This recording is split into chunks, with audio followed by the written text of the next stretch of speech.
All right, everyone, it is October 27th, 2025. This is our regularly scheduled board meeting, so we will call to order at 5 o'clock. We will establish quorum. We have Carlin Fryer, Sarah Falconberry, Dallas Pipes, Dr. Kraft, myself, Christy Schmidt, Courtney Darter Bruce, Rich Senna, and Garrett Wilson. We'll head to a closed session to discuss A, pursuant to Texas Code Section 551.074, deliberation regarding matters related to employment, appointments, resignations, terminations, retirements, and reassignments. B, pursuant to Texas Code Section 551.0821, deliberation of personally identifiable information about a public school student. C, pursuant to Texas Code Section 551.072, deliberation regarding the purchase, exchange, lease, or value of real property. And D, pursuant to Texas Code 551.076 and 551.082, considering the deployment or specific occasions for implementation of security personnel or devices or a security audit. And with that being said, we will head to closed session at 5:01 p.m.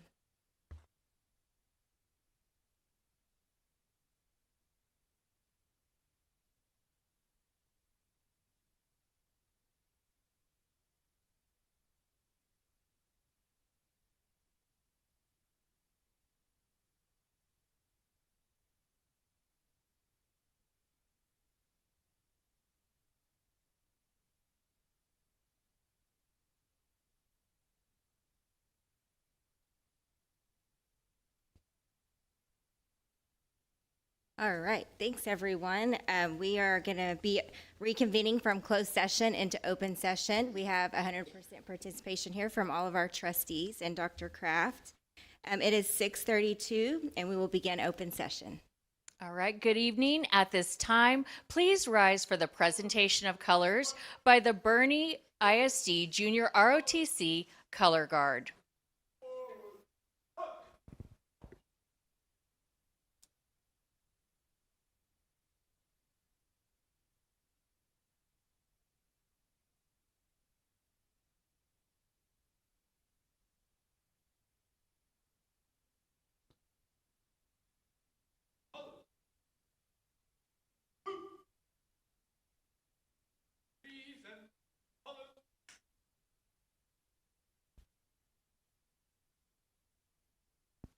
Please join our students from Bernie Middle School North as they lead us in the Pledge of Allegiance and the Texas Pledge.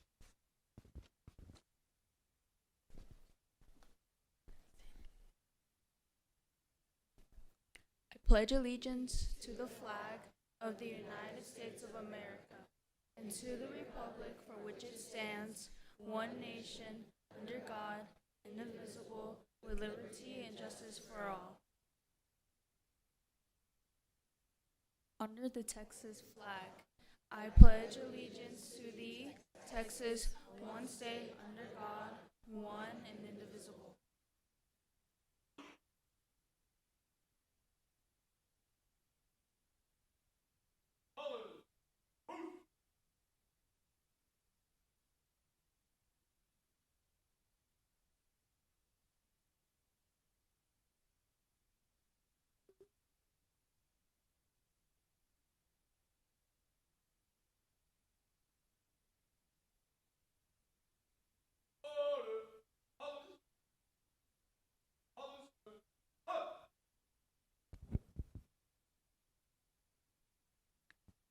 Please remain standing for a moment of silence and prayer.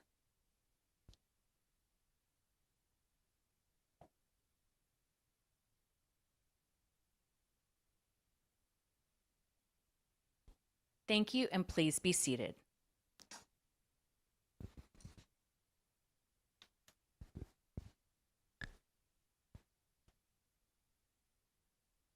Madam President and trustees, our students from Bernie Middle School North have some great questions for you this evening. Hello, my name is Jake Muir, and I am Vice President of Student Council, and I'm also a member of NJHS. And I have a question for you. Will the start time of middle school and high school ever be different to relieve bus crowding and traffic issues in Bernie? That's a great question. That's a very good question. Does anybody have any ideas they want to share? You know, the first thing that comes to my mind is we have different start times for elementary versus secondary. So middle school and high school are separate from elementary for start and finish times. And that's just like you said, to relieve some of the bus pressures and traffic. So it takes an hour. So it takes an hour to have that different start time. So that would be something we would have to think about too. So starting an hour later, getting out an hour later might have to come into play. So thinking of like different creative outside the box ideas, growing up where I lived, we had 0 hour. And so classes for juniors and seniors were actually offered like an hour earlier. So maybe that might be an idea because most juniors and seniors at that time are old enough to drive. So they'll be 16. So that would get some of the students off the road at a different time. But that's just a creative idea. Do you think you have any ideas that might help the solution besides changing times? Well, I kind of have like maybe that like middle and high school could also like start at different times. Maybe just like a 30-minute gap between them. So That's a good idea. Thank you for your suggestion. And just know any kind of discussion or conversation would involve a lot of people.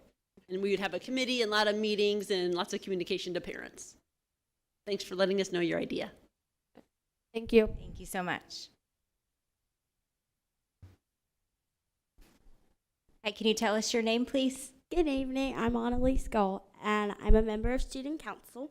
And my question is, will there be additional schools built in Bernie? You mind if I try to take this one? And Go I for say it. try. Go for it, Mr. Pipes. I think everyone would love to see Bernie continue to get schools in the middle of Bernie. And that's something I've heard a lot of. Then that comes with problems such as traffic and different things. So I think whenever doing that, definitely respecting the community that we have as far as talking with the city and different people to make sure that's respectful. But also we have to be respectful of the finances that are given to us by the taxpayers. So whatever makes sense there. There's other things that are done in other districts that have to worry about backfill and whether the population is moving in a certain area. So there's a lot of little moving parts, but like they said in the last one, there's going to be a lot of people involved with wherever anything is going to be built and moving in the future.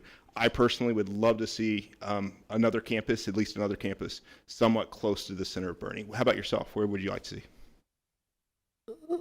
I feel like we do have a lot of schools already. Oh, you don't, no more schools? Okay. Thank you. Annalise, you play basketball, is that correct? Yes. What else do you like to do at Bernie Middle School North? I like to do volleyball too and track.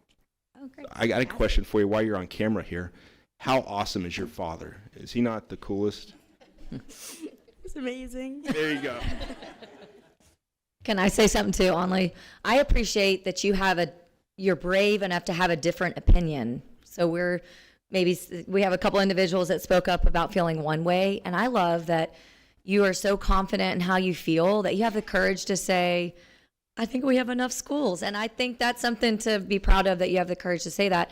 And I will tell you that our board and the individuals that help make decisions, we're not going to build schools until we are reaching capacity in other places. We do want to be fiscally responsible. So there's definitely planning and thinking ahead, but nothing will ever be acted upon until it was necessary based on the demographic studies. So I promise you, we're being very responsible with all of the taxpayer dollars, and we want to make sure that we are building when we need to build, not too soon, because it's really expensive to staff and hire the people that work in those schools. So, but thank you for your question, and thank you for having the courage to maybe disagree.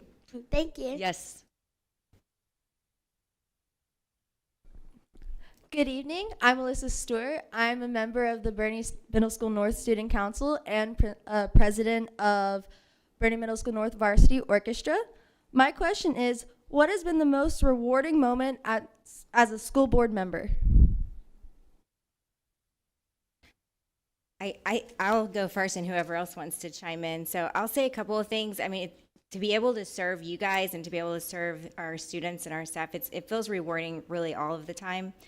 A couple of my favorites are I was on the team that got to hire Dr. Kraft here, and she's amazing, and she works so hard for all of you guys, and so feel very proud about that. I also feel it's very rewarding for me to be able, and I think for a lot of us, just to be able to be at graduation, because we get to hand out diplomas, and it's just really rewarding to see the students that we've watched all throughout the years, you know, in their academics and their extracurriculars, to be able to walk across that stage.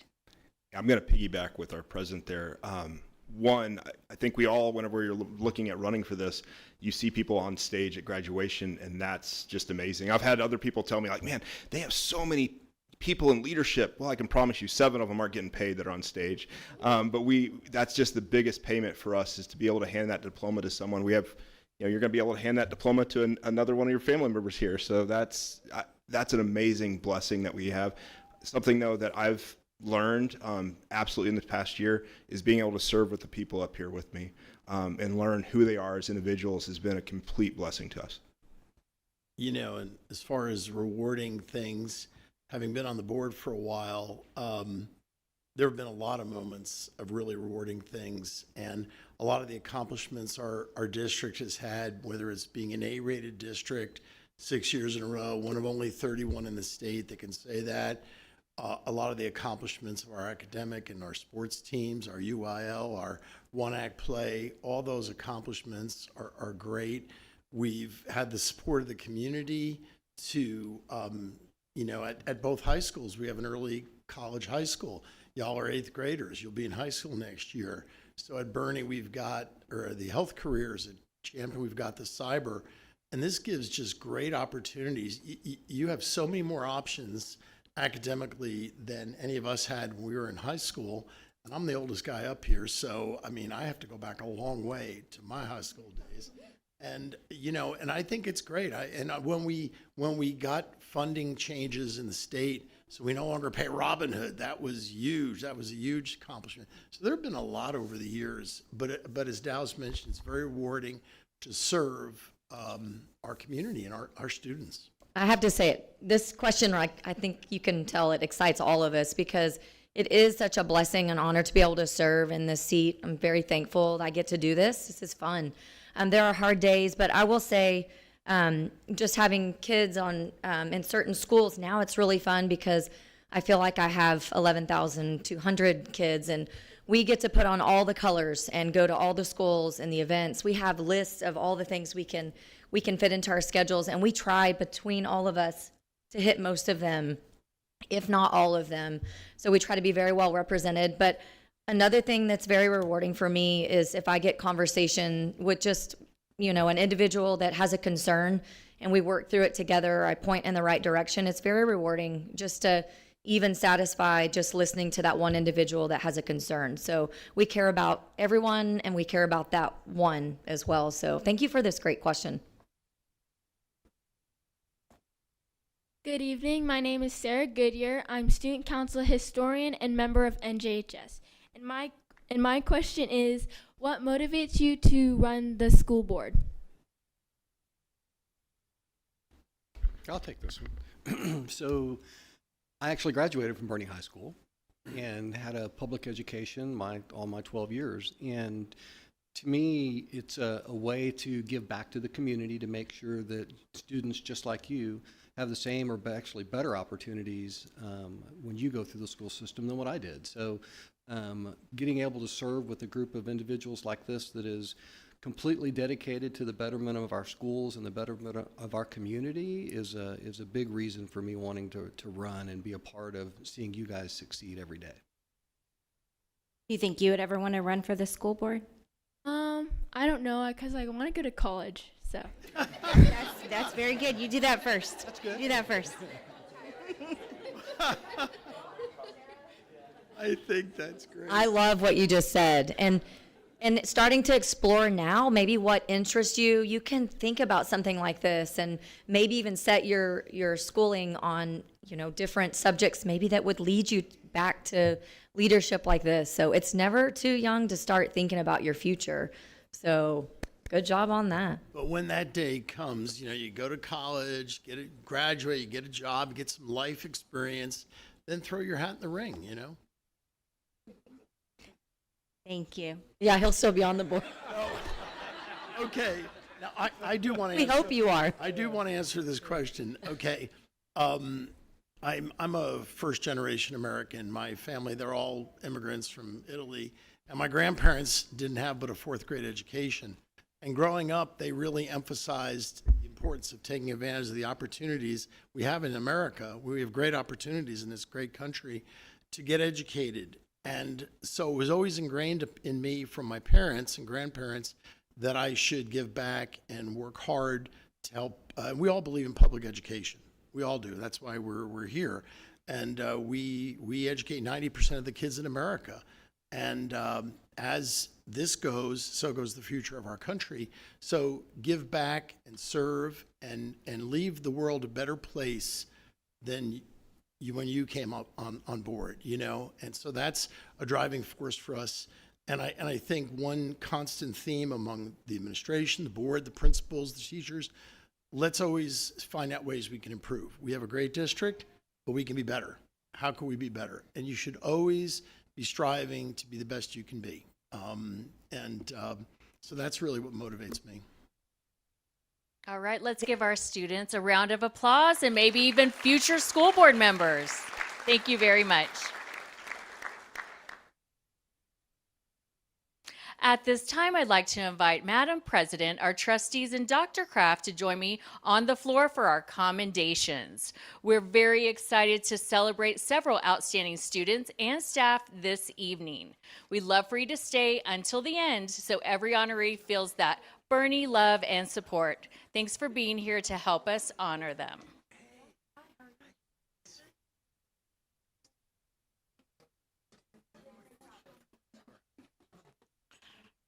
All right, so our first commendation for the evening, we're thrilled to announce that Wyatt Hansen, second grader from Fair Oaks Ranch Elementary School, competed in the regional Abacus B, sponsored by Region 20 Educational Resource Center.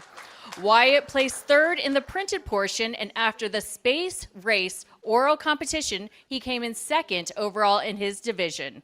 Wyatt is joined by his coach, Linda Jordan. Wyatt, thank you for representing your campus and our school district. We are so proud of you. Let's give him a round of applause.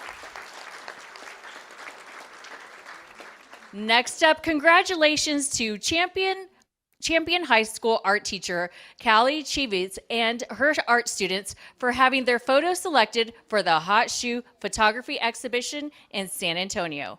On the screen, you'll see the pieces that will be showcased. Congratulations to these talented students for their creativity and hard work.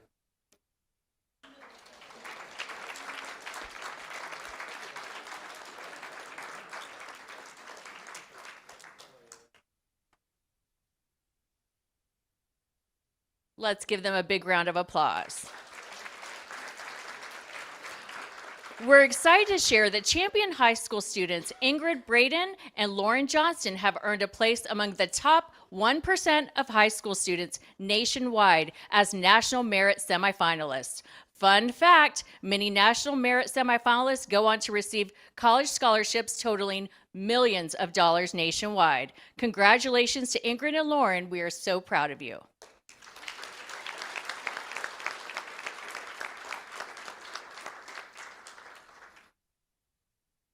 Let's give them one more round of applause for their remarkable achievement. Now we're thrilled to announce that we have students from Champion High School and Bernie High School that have been named as a National Merit Commended Scholars. Less than 3% of students nationwide receive this recognition. It's truly an impressive achievement. Congratulations to these outstanding students on this well-deserved honor.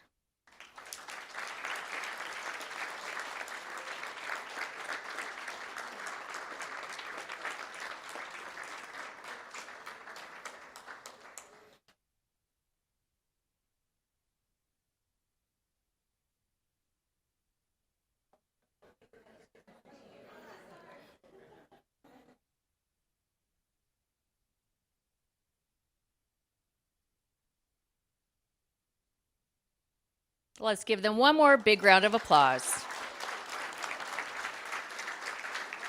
Now we're proud to recognize students from Champion High School and Bernie High School who have been selected for our Superintendent's Student Advisory Council. These outstanding students have demonstrated leadership, commitment, and a passion for making a positive impact in our schools. Congratulations.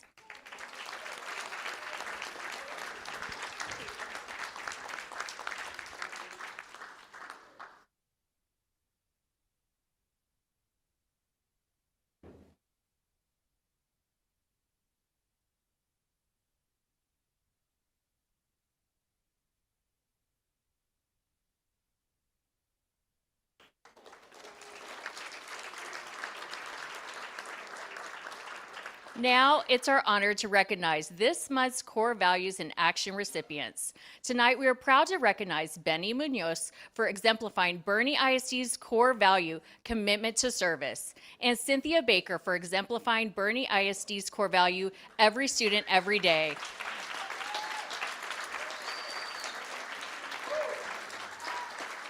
At this time, our Executive Director of Operations, Ramiro Guerrero, would like to share a few words.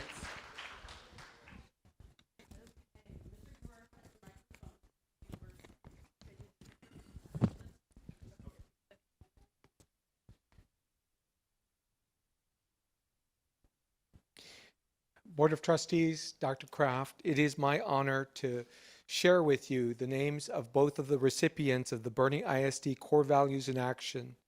These individuals exemplify all four core values, commitment to service, and really shines through.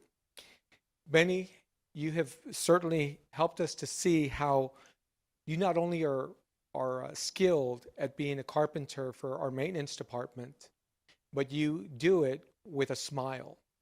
And so you are an example that reminds us that excellence is not only found in what we do, but how we do it. So thank you for that.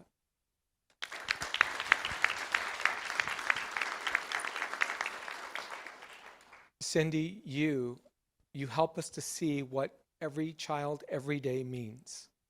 We see how for the last 25 years, you have been a pillar of strength, reliability, and excellence within Bernie ISD. As head custodian of Champion High School, you lead with example. Your leadership, dedication, you continue to inspire those around you. This all reminds us that you really see how one person can make a difference. Thank you very much, Cindy.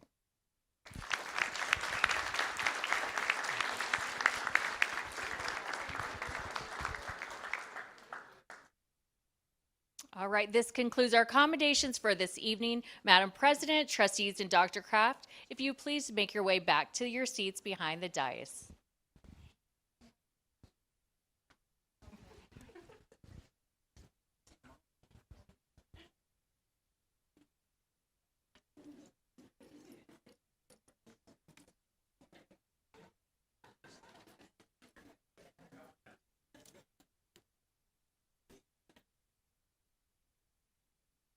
All right, thank you so much. All right, tonight's BEF Wow Moment takes us to Fair Oaks Ranch Elementary School, home of the Mustangs. Thanks to a BEF grant, students are enjoying 4 amazing hands-on learning experiences at their campus. Let's check out their video.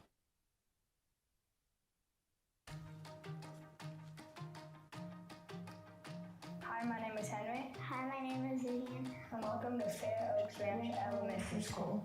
Today's BEF Well Moment takes place in our classroom. We're coding mice, and it's a way to problem solve, critical think on a daily basis. And these kids are amazing. They're using all of these self-correcting errors to figure out how to get this adorable mouse to the cheese. And it is a way for them, I'm just facilitating, they're directing their thinking. So it's impressive what y'all got us, for one thing. We're just so honored and so blessed to have this amazing Bernie ISD to support everything we do as educators. So thank you so much. We are doing Ozobots, which are one of my favorite things to do. The kids are doing 3 different versions. We have the rovers that we got for coding, and those kids are coding them on the carpet. Then we have some students doing the Ozobots with the planets, learning about how each planet rotates around the sun and how the math correlates with it. And they're noticing how the closer it is to the sun, how the planets, it takes less days to go around the sun, which is great. They're doing math. Then we have some kids doing the coding part with the little magnetic part. parts, and it teaches the robot what direction to go in. So we have a whole 3 different types of the grants that we did, that we got with BEF. Our STEM Space Maker cart that we received in last year's grant. Our students are really innovative with this cart, and they can use different types of material during our science lessons. For instance, we have cardstock, we have popsicle sticks, we have items to make like wheel and axles. We have styrofoam, pretty much anything that students can use to be hands-on, engaging, and to align with what we're learning in class. So for instance, right now we are having my students create some wagon pulleys, and we are learning all about what boys and girls force, and we can push and we can pull. So students are able to come grab supplies as they need to build and construct their wagons. Won a grant last year and we got STEM bins. STEM bins are a wonderful activity for the kids to use. It lets them be inventive. It allows them to work together. It allows them to think of structures, putting 3D shapes, 2D shapes, and connect them to the active real world. They love working on them. I love how they all have their ideas, how they are able to cooperate ideas, and just have fun learning. Thank you for supporting every teacher, every student, and every school in Bernie ISD. Thank you.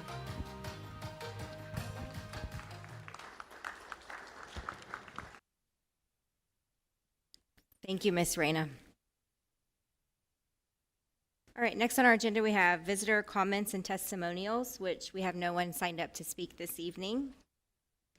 And we are on letter 5, consider action, if any, regarding items discussed in closed session. First and foremost, request for approval of routine personnel items. Madam President, I move the Board of Trustees approve the personnel report as discussed in closed session. Second. Okay, I got a motion by Carlin Fryer, second by Mr. Senna. All in favor, say aye. Aye. Aye. All opposed, same sign. Okay, motion carries. For letter B, consider whether good cause exists to terminate the 2025-26 contract of technology coordinator.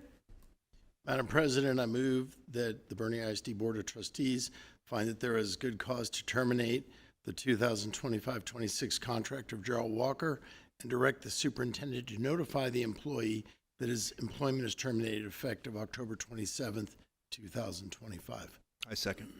Motion by Mr. Senna, second by Mr. Pipes. All in favor, say aye. Aye. All opposed, same sign. Okay, motion carries. Next up, we have the consent agenda. And before we approve the consent agenda, does anybody have any comments about the consent agenda?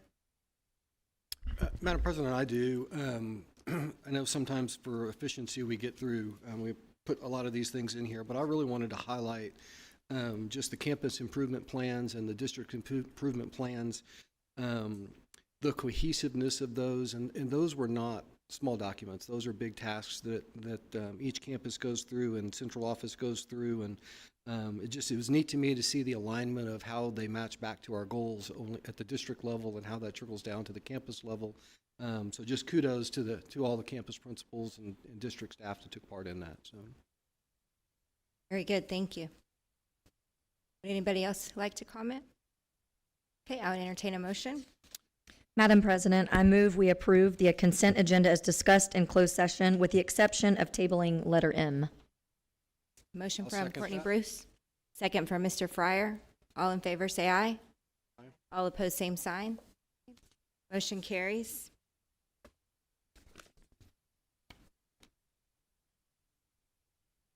So we're down to governance. May I request a motion to move agenda item C1, report of efficiency audit, to be held now before governance?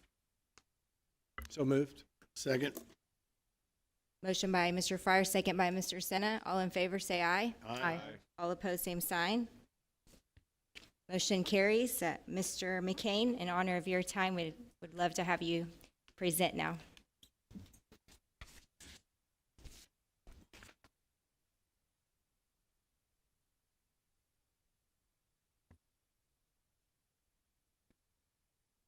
No.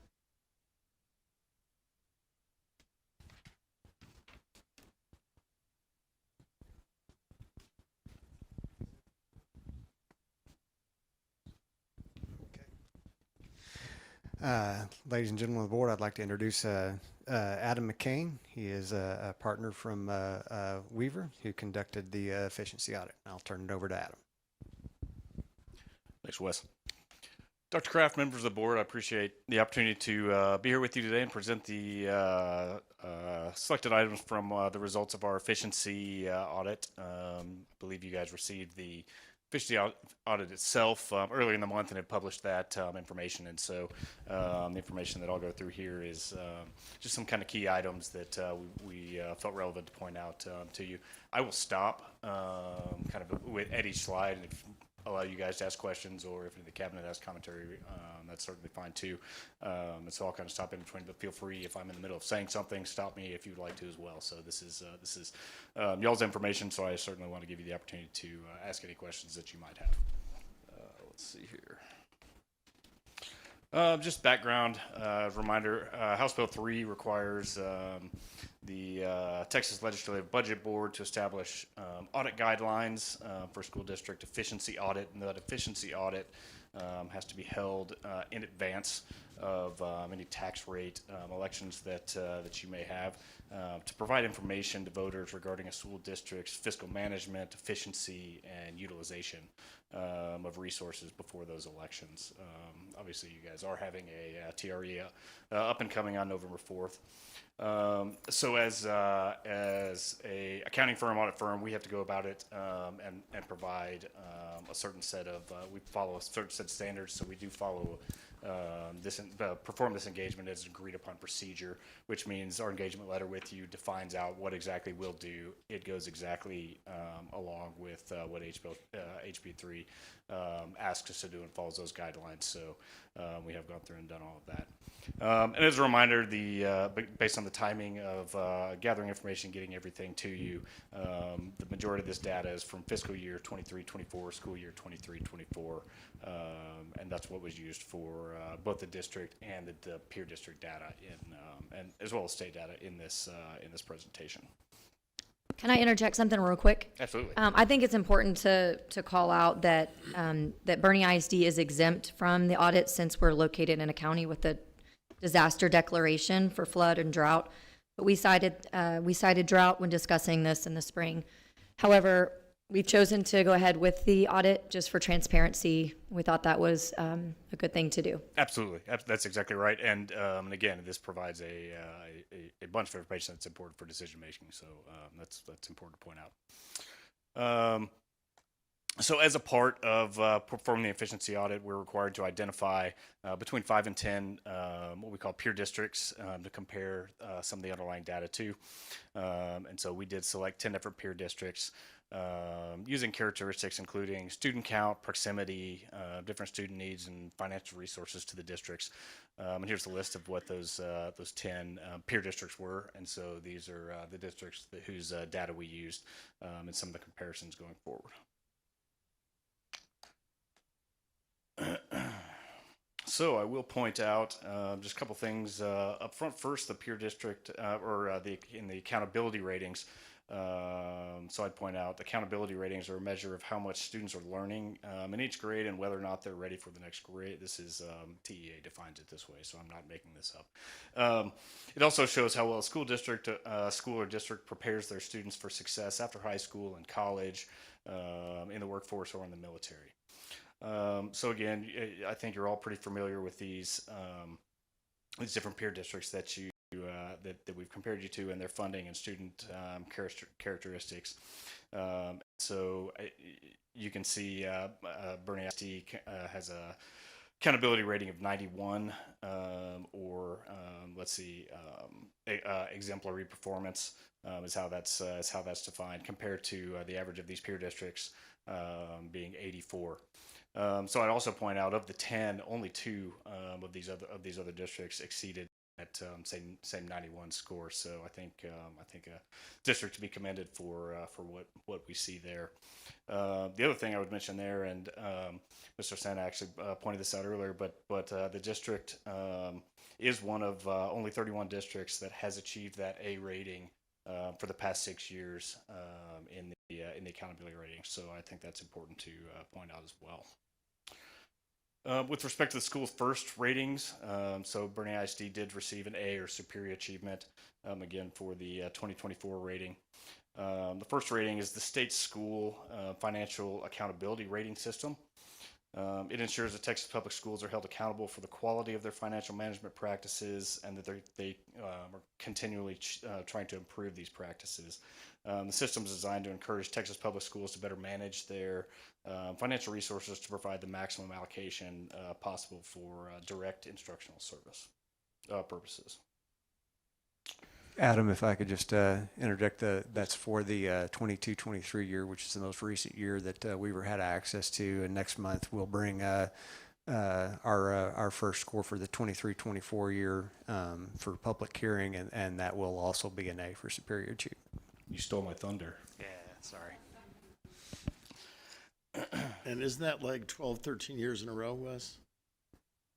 That would be 15 years in a row, sir. 15. They didn't get it from the 09-10 year because nothing was earning interest, and one of the indicators was you had to earn a certain amount of interest. They dropped that indicator, and there were a lot of districts that didn't get an A that year because of that, and they dropped the indicator. That's the only year we haven't gotten an A in the 25-year history. I think they started that in 2001. That's the only year we did not get it. Any other comments there? Let's see. That's just really impressive. 24 out of 25 years is what I'm hearing.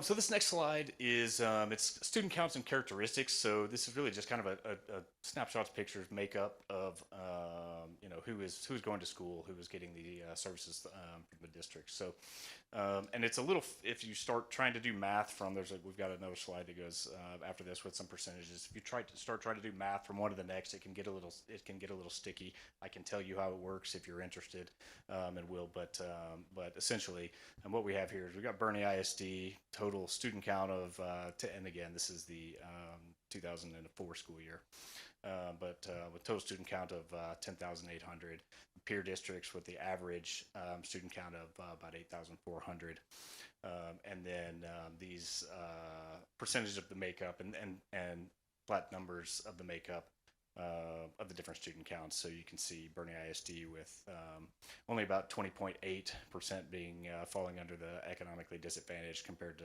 about 29% of the peer districts. English learners only about 7.3%. Bilingual ESL 8.7, special ed being 15.8, and career and technical education being at 30.8. And then these percentages on the peer districts, just so you'll kind of understand where those come from. Those are the average of the averages of the peer districts. So, for example, if economically disadvantaged percentage of each of your peer districts was 15.4, 7.8, 1.1, 90.1, etc. If you took those 10, added them up, divided by 10, that's the average. So that's what these numbers are. It's just a simple average. And these are just the percentages. We also add here the state average as well. So again, the Bernie ISD and peer district averages here are the exact numbers from the previous slide, and then you can see how the state averages vary from there. But biggest difference obviously being the economically disadvantaged population group.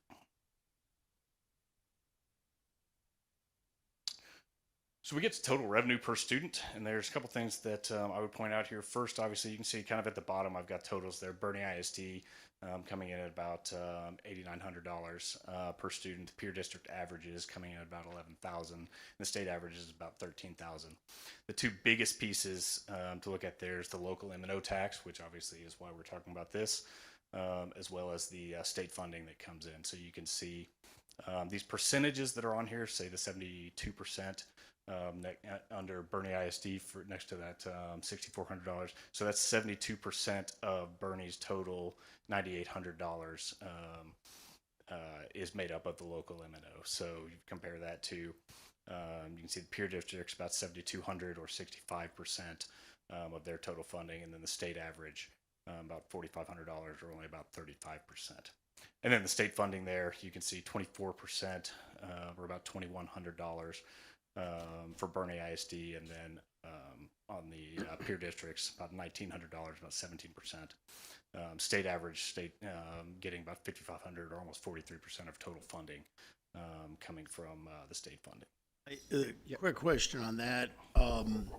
Our property tax generation of revenue per student is about $800 less than our peer group average, higher than the state because a lot of property poor districts, but $800 and change less than our peer group.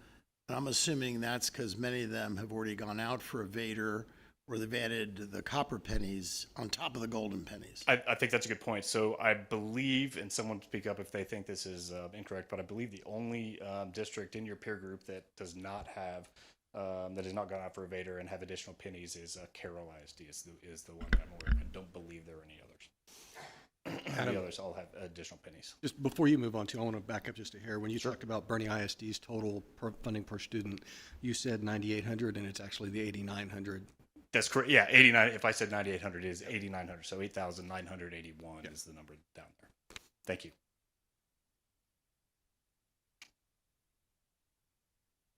Then we get to the expenditures per student. So how is that money getting spent, by the district? So again, and you can see here, I like this one a lot. It shows so the total being spent per student.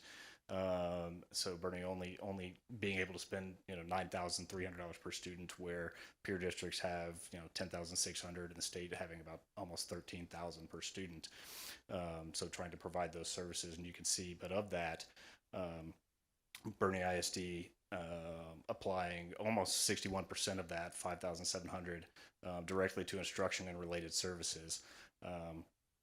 Peer districts, again, almost the exact same percentage of their total, but they've got a higher total that they're able to spend there, and then the state being even higher than that. Then you can see kind of the next highest there being kind of plant maintenance, keeping everything up and running, keeping the schools in good form, and then student support services being kind of the third primary there. About 11.6% for Bernie, 13% for the peer districts, and almost 17% for the state average there.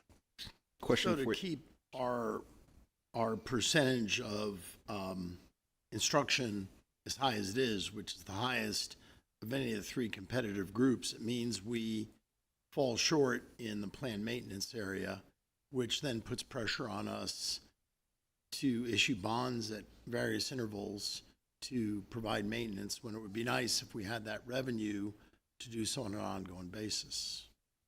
And I think that the original report that you guys published, or you published, that we issued, does a good job to kind of defining your plans for those additional 2 cents. The majority of that going to directly to the educational services. So. One other thing, not only are we less than our peer group average, we're less than a lot of neighboring districts in Bexar County to the south of us. But when you compare what we spend per student to some of the local private schools, 16, 17,000 per student at a local, and I realize, with size comes efficiency. I think whether it's the honors that you saw our kids get before, the national merit, the A-rated 6 years in a row, I think one of the themes of the Vader has been we're doing more with less. That's a common theme, and it really is true. Yeah. Because, people say, well, why are our teachers not paid what Northside pays, or Northeast, or San Antonio ISD? They may have demographic challenges to a greater degree than we do, and that would be true. But when you have an extra $3,000 per kid, that's a lot of money. Right. I think this slide does a great job kind of illustrating that, because it shows dollar per dollar.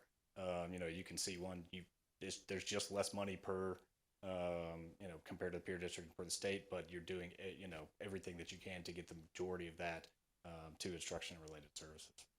Yeah, looking at this, I was really kind of taken back by the student support services and what we're able to do for our students and then looking at this being like, wow, we're doing so much with so little, in my opinion. If you could though, the expenditures versus the last slide, I'm curious on the state average, where is that where's the expenditure? Where are they using that extra money? I see they're over 13,000. What are they using that money on? I'm sorry, I'm not quite So we have revenue per student, and they're 13,037 at the state average, and then ours is lower than theirs is. So what they have for their expenditures per student. Some of that there could be timing issues because this is single year snapshots. So there can be timing issues on use of fund balance and things like that. So obviously revenue doesn't exactly equal expenditures on a year to year basis. You can see for the state average, it's pretty close, right? We've got 13,000 revenue. State average is 12,900 on the expenditures. Then the peer districts and Bernie ISDs, we have the districts that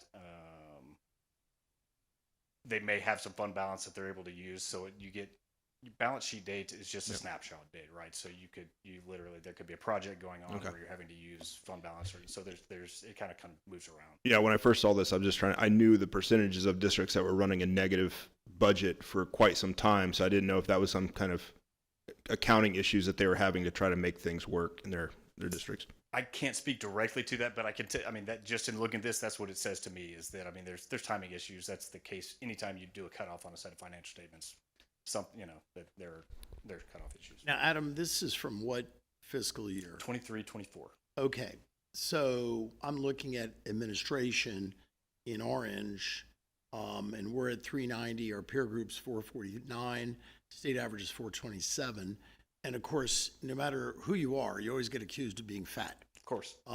But Wes, I'm assuming this is prior to the $1 million plus inefficiencies in general administration. Is that correct? That's correct. So this would lower that 390 even more. Yes, sir.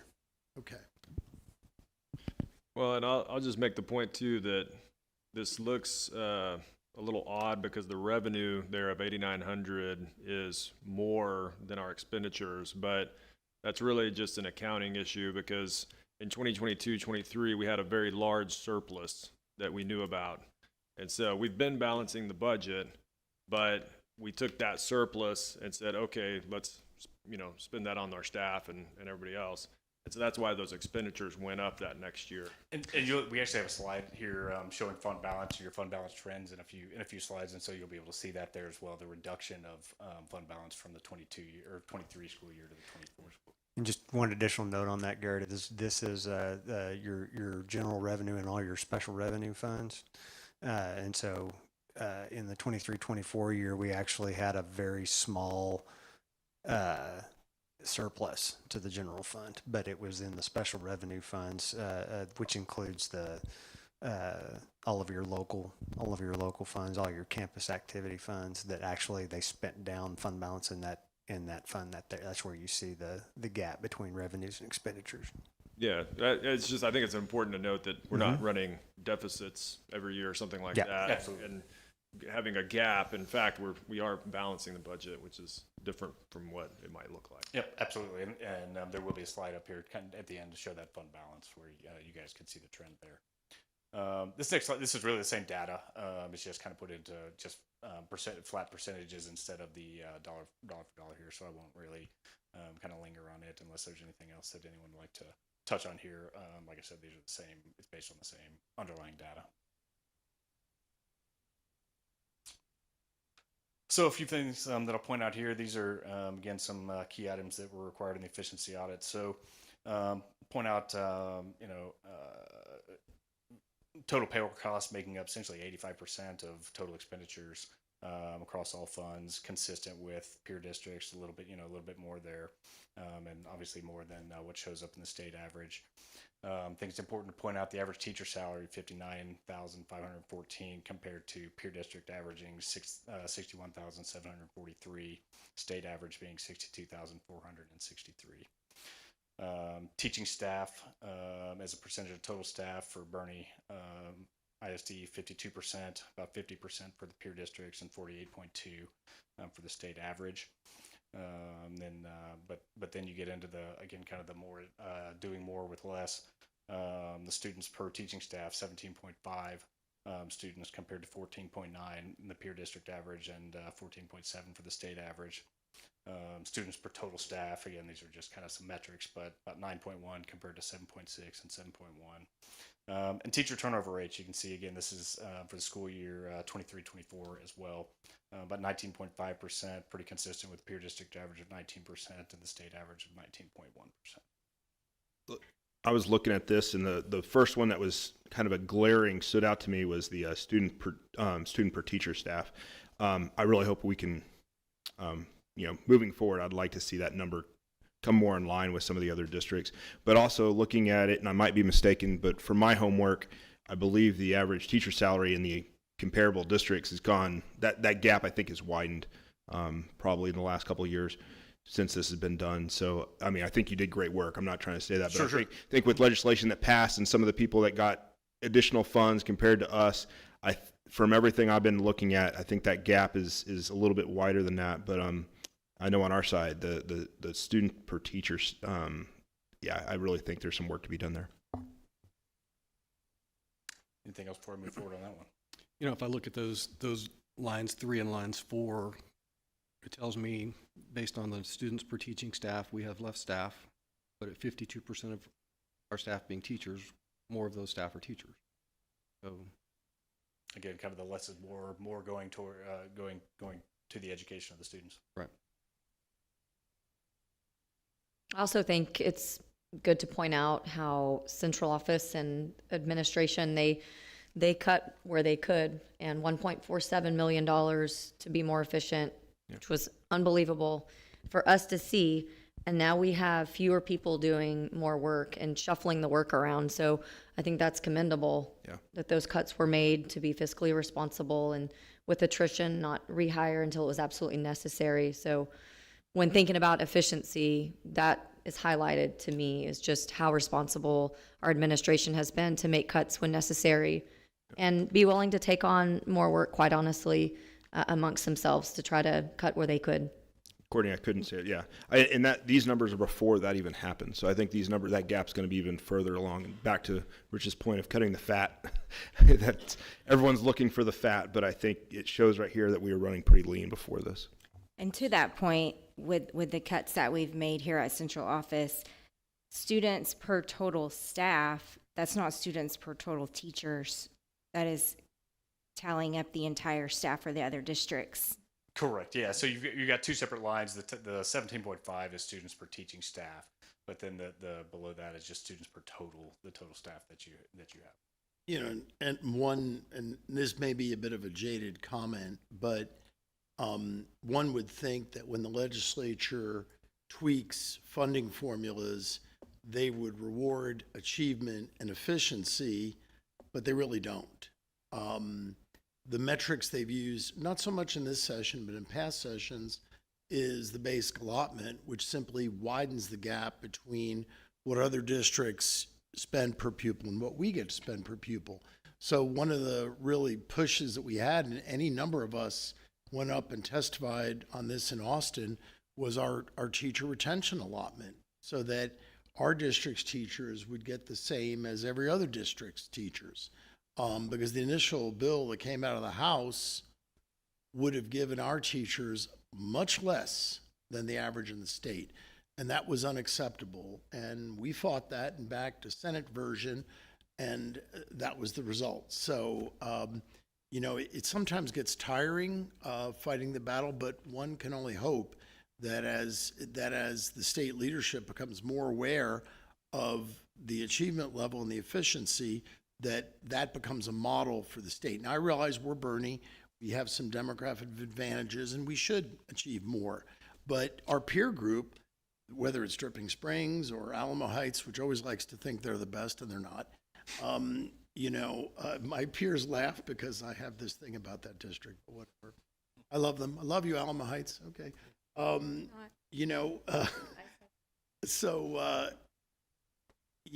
I hope that at some point our state's leadership will take a look and say, we need to incentivize and reward achievement and efficiency. And I don't know that we can say that right now. Yeah, I think it all just kind of follows the theme of doing less, doing less with or doing more with less resources, right?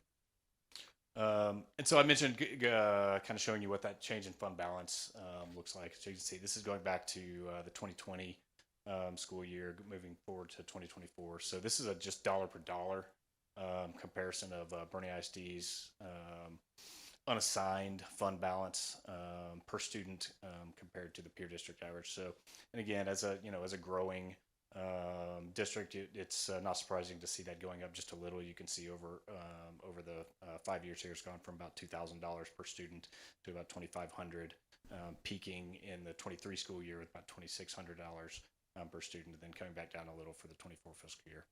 You can see a lot of the peer districts, or the average of the peer districts, almost doubling. Some of these, at least 40%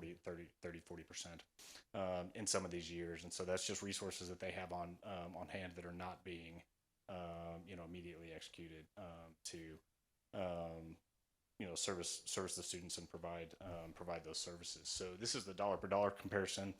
I know many of you are kind of familiar with TEAs, and this is kind of a typical government approach, but evaluation using 3 months of operating expenditures as a kind of a fund balance measurement. So 100% being kind of that's if you got right at 3 months. And so you can see for fiscal year 2020 all the way through 24, Bernie kind of floating right around that 100%, peaking at kind of 122%, dropping down to 110 after 24. The other districts, some of these, reaching almost 180, 190%. And again, that's funds that are on hand, not being discharged to provide services to the students. So point out that again, Bernie is keeping a healthy fund balance, but not an excessive fund balance. The district is not storing funds. You're not investing excessive amounts, looking for huge investment returns or anything like that. It's kind of keeping it right at what is or a little above what is kind of seen as that 3 month operating expenditures being kind of a key metric there. Legislators point this out. They're very well aware that a lot of districts have 5, 6, 7, 8 months of fund balance, and they wonder why. Why do you need more money? And the auditors recommend we have 3 months. We have 3 months. We have a little bit over that.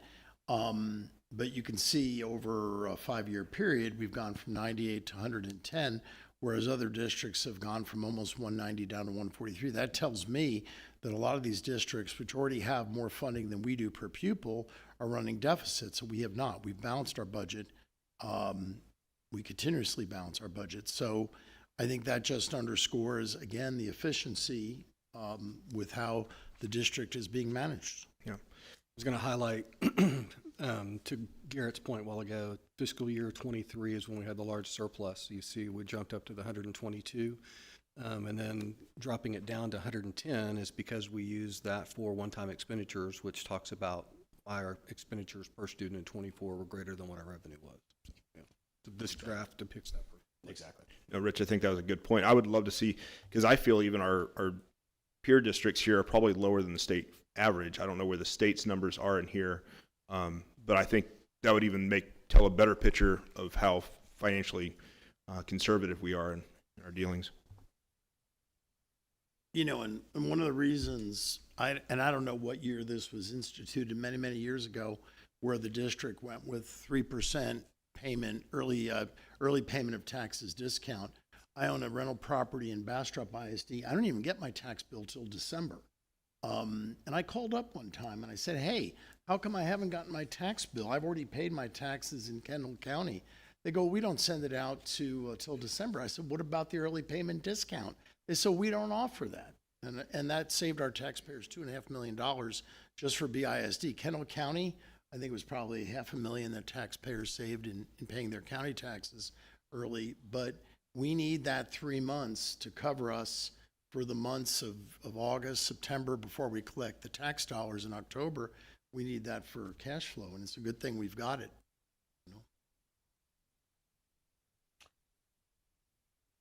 So that concludes the data that we aggregated. Again, there's obviously it's really that's the primary data. There's some other question and answer type information that you have in your the efficiency audit report itself, but that's kind of the summary of the data there. I'm happy to address any questions that you guys may have or listen to any comments that y'all might have. I'll just say thank you. That was a great presentation, and I'm glad, to Courtney's testament that we decided to go through with the audit, even though we were exempt, and I'm looking forward to sharing this with our community. And just for the record, can you talk a little bit about, how Weaver goes about obtaining this information versus just asking for it? Absolutely. Yep, absolutely. So we actually go through several sources, all independent of the district itself. So we go through a couple different places. Let me flip to my notes because I actually wrote that out for you. Because I figured you would ask here. Let's see. Two primary places. One is the PEIMS data. So obviously you report to PEIMS. There's a methodology that goes into that. There's lots of reconciliations and checks and balances that go into that. So a lot of this data comes straight out of PEIMS. And then there is the TAPRS data, which is, I'm finding the name for it here so I don't speak it incorrectly. Here we go. Texas Academic Performance Reports. And so that information, again, TEA and the state aggregates that information. And so we can go in. It's all public. Anybody that wanted to could go perform this, themselves. And so all that data is out there. You could go aggregate it. And so that's where it all comes from, really, other than a little bit of the question and answer information that's in the efficiency audit. This all came third party, us going through the state to aggregate that data. Thank you. So that's Weaver's independence. The first rating, that's who mandates that? Let's see. First rating, I can't tell you who TEA? does that. Yeah, I mean, TEA does it. I don't know if they have an independent body that necessarily does it, but they've got the state or you as a district report all the data to them. They check it, go through their checks and balances, and they provide that rating. Yes. Yeah, TA collects and sends out that data. I just had one question going back way, looking at the special ed numbers, have we seen that as a consistency in our district being higher than the state average, being higher than kind of the peers? I'm just that was kind of an outlier in there. And I just, you don't have to necessarily go back to it. I'm just kind of curious on if this was just a reporting year spike or, if that's something we're seeing as a trend. There's a couple of folks that I would call on to answer that question. Yes, so if you remember, the state changed the law and moved dyslexia services from 504 to special education recently. And we started moving those kids and transitioning them over from 504 to special education about a year earlier than some of our peer districts did. So that might account for a little bit about why our rise in special education may be ascending a little bit more rapidly than them.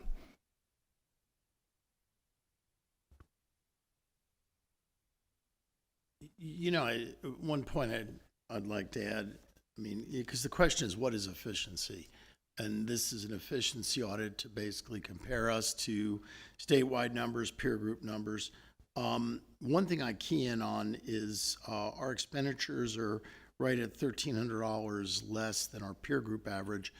The VADER, if approved, would reduce that by $400 some odd dollars. We'd still be close to $900 less than our peer group average. And they've already adopted, with one exception, as you mentioned, they've already adopted all the golden pennies that are exempt from Robin Hood recapture. The state of Texas has a constitutional amendment that says you can only increase general fund spending by the combination of inflation and population growth. Well, if that metric, which is a responsible fiscal metric, if the federal government had used that metric starting 40 years ago, we'd have a surplus today, not trillion-dollar deficits as far as the eye can see. But when you look at Bernie ISD from 2019 to the present, which those were 6 years where there were no changes to the funding formulas of revenue per student, we were actually about $10 million under that metric over those 6 years. The VADER will bring us a little bit less than half that, almost half that. But the reality is, even with the VADER, we're still close to $5 million under the combined rate of inflation and enrollment growth since 2019, which I think once again underscores the concept of efficiency. And I think that's a good thing, to be efficient. But as Dr. Kraft has pointed out in many of the presentations, that we want our teachers, our hourly workers, our food service workers, our custodians to be competitive with other districts. And we're behind right now. And, I guess we're at a point where, we've been doing more with less for so long. We'd kind of like to catch up a little bit, Which I think that's a great way to put it. You know, efficiency is important, and we're not trying to generate a bunch of funds to have excess. There's the right place to put it, and we've certainly committed by the adoption of the budget that it's going to teachers. I know that's been a question, and I'm not exactly sure why in the community. On some of the social media sites, that there's no commitment. The commitment was made when we adopted the budget, where the funds go. The Vader is just the mechanism of funding that. We're collecting the money, but we're not spending it until we make sure that would pass. So, Dr. Kraft, Mr. Senna said, the number of presentations that you've done and touched participants. I've heard tremendous amount of kudos to you and your staff for explaining the efficiencies that central office has taken. I think that's a great place to start. We didn't go to the classrooms and start saying, we want to take teachers away. We didn't want to cut resources. You started that here, and we've heard the number. I think just under $1.5 million. So kudos to you for what I'd say, leading the cost-cutting measures, because you've done that. Whether it's attrition or whatever, thank you. Consistent message tonight, I hear. If anything else, is we've been doing more with less, and it's time to make sure that the funds go where they can be closest to the student, and we're doing that through a number of ways. Rich, you talked about the mass numbers in expenditures per student, and I just calculated the exact numbers on revenue per student. So Bernie at 89.81, the peers is 11,132. That means those peer districts are $2,151 per student more than us. Okay. On the state average at 13,037, that state average, those districts are $4,056 more than us. If there's ever a model of efficiency, I think you're seeing it. And kudos to our teachers first, and then those that support them for earning that A 6 years in a row. Okay. People come here because of the quality of our schools. My wife's a realtor. She hears that every day.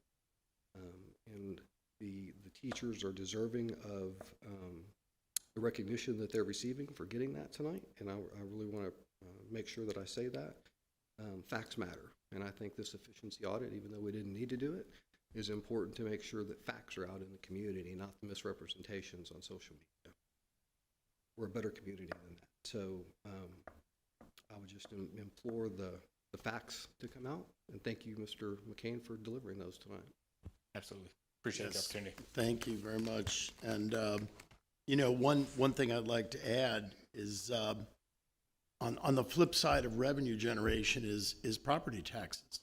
And the state has made significant initiatives over the past 5-6 years to reduce the property tax burden of homeowners, which were anywhere between 4th and 7th highest among the 50 states as of about 6 years ago. That number has dropped, I think, to 11th or 12th.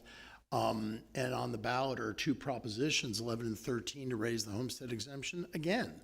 And this board is the only board I'm aware of that has endorsed that, because what the state is committed to doing is whatever loss of revenue is generated by an increase in the homestead exemption, the state will make up in state aid. It's a revenue neutral thing. Well, that's fine. This Vader is all about going above and beyond that. So here we are, a district that has continuously advocated for property tax relief. We've gone to testify about that at the Capitol. And now we're asking our community, which has always been supportive of its public school system, to support us once again. Rich, how many years in a row has property tax relief been on our legislative priorities?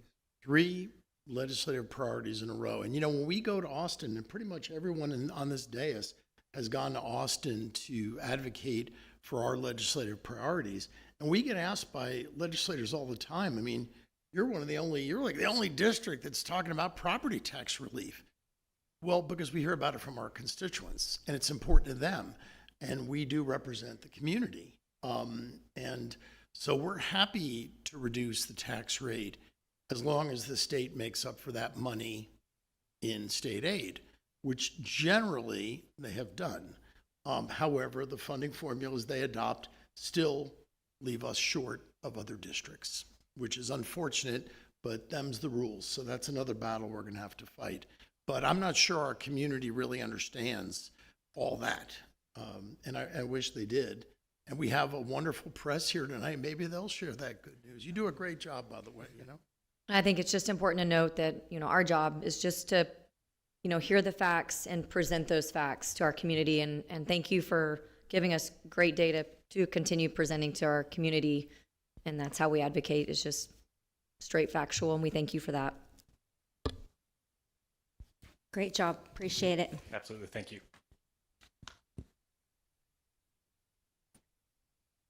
All right, next we have governance, and we will start with board member reports.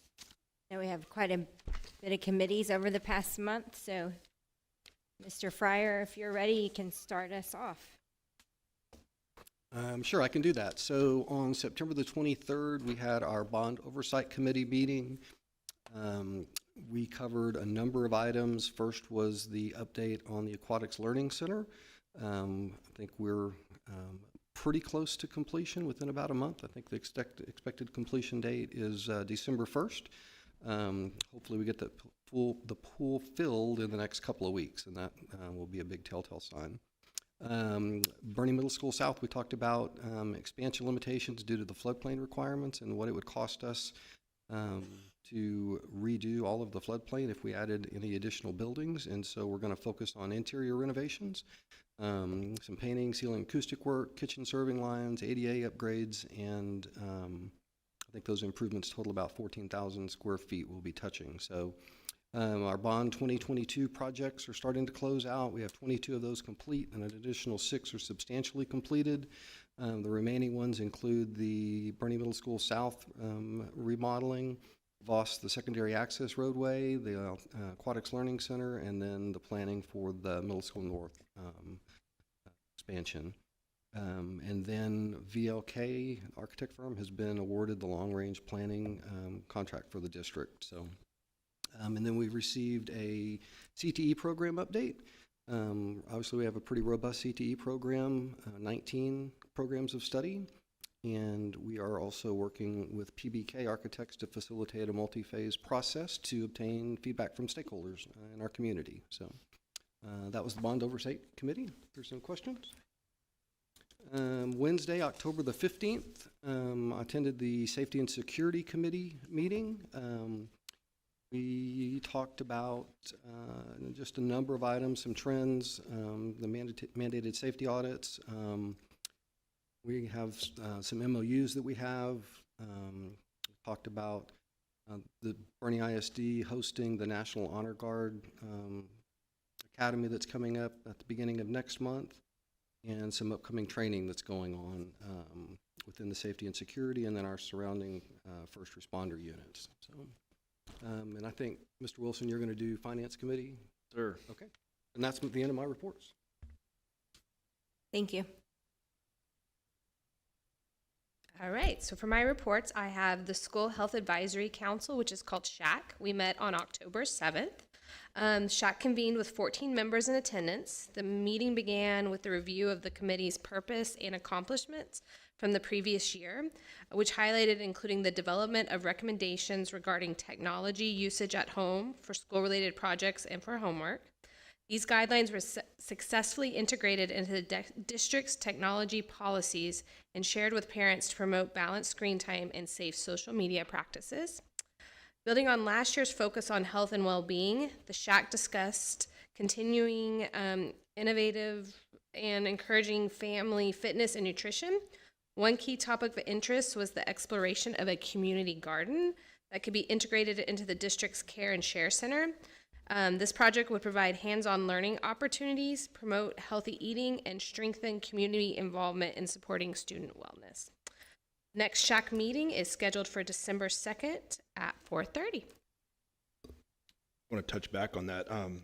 That ceremony that we're going to have for the honor guard, that's phenomenal. I know they probably have over 100 with everyone, and I want to thank everyone on the board and definitely Dr. Kraft for allowing that. I think that's huge, not only for the honor guard, but for the community to be able to showcase, to be able to award that we're going to have that here, is just it's going to be a big deal. Hopefully the community comes out and supports those people that are willing to step up and do just fantastic work.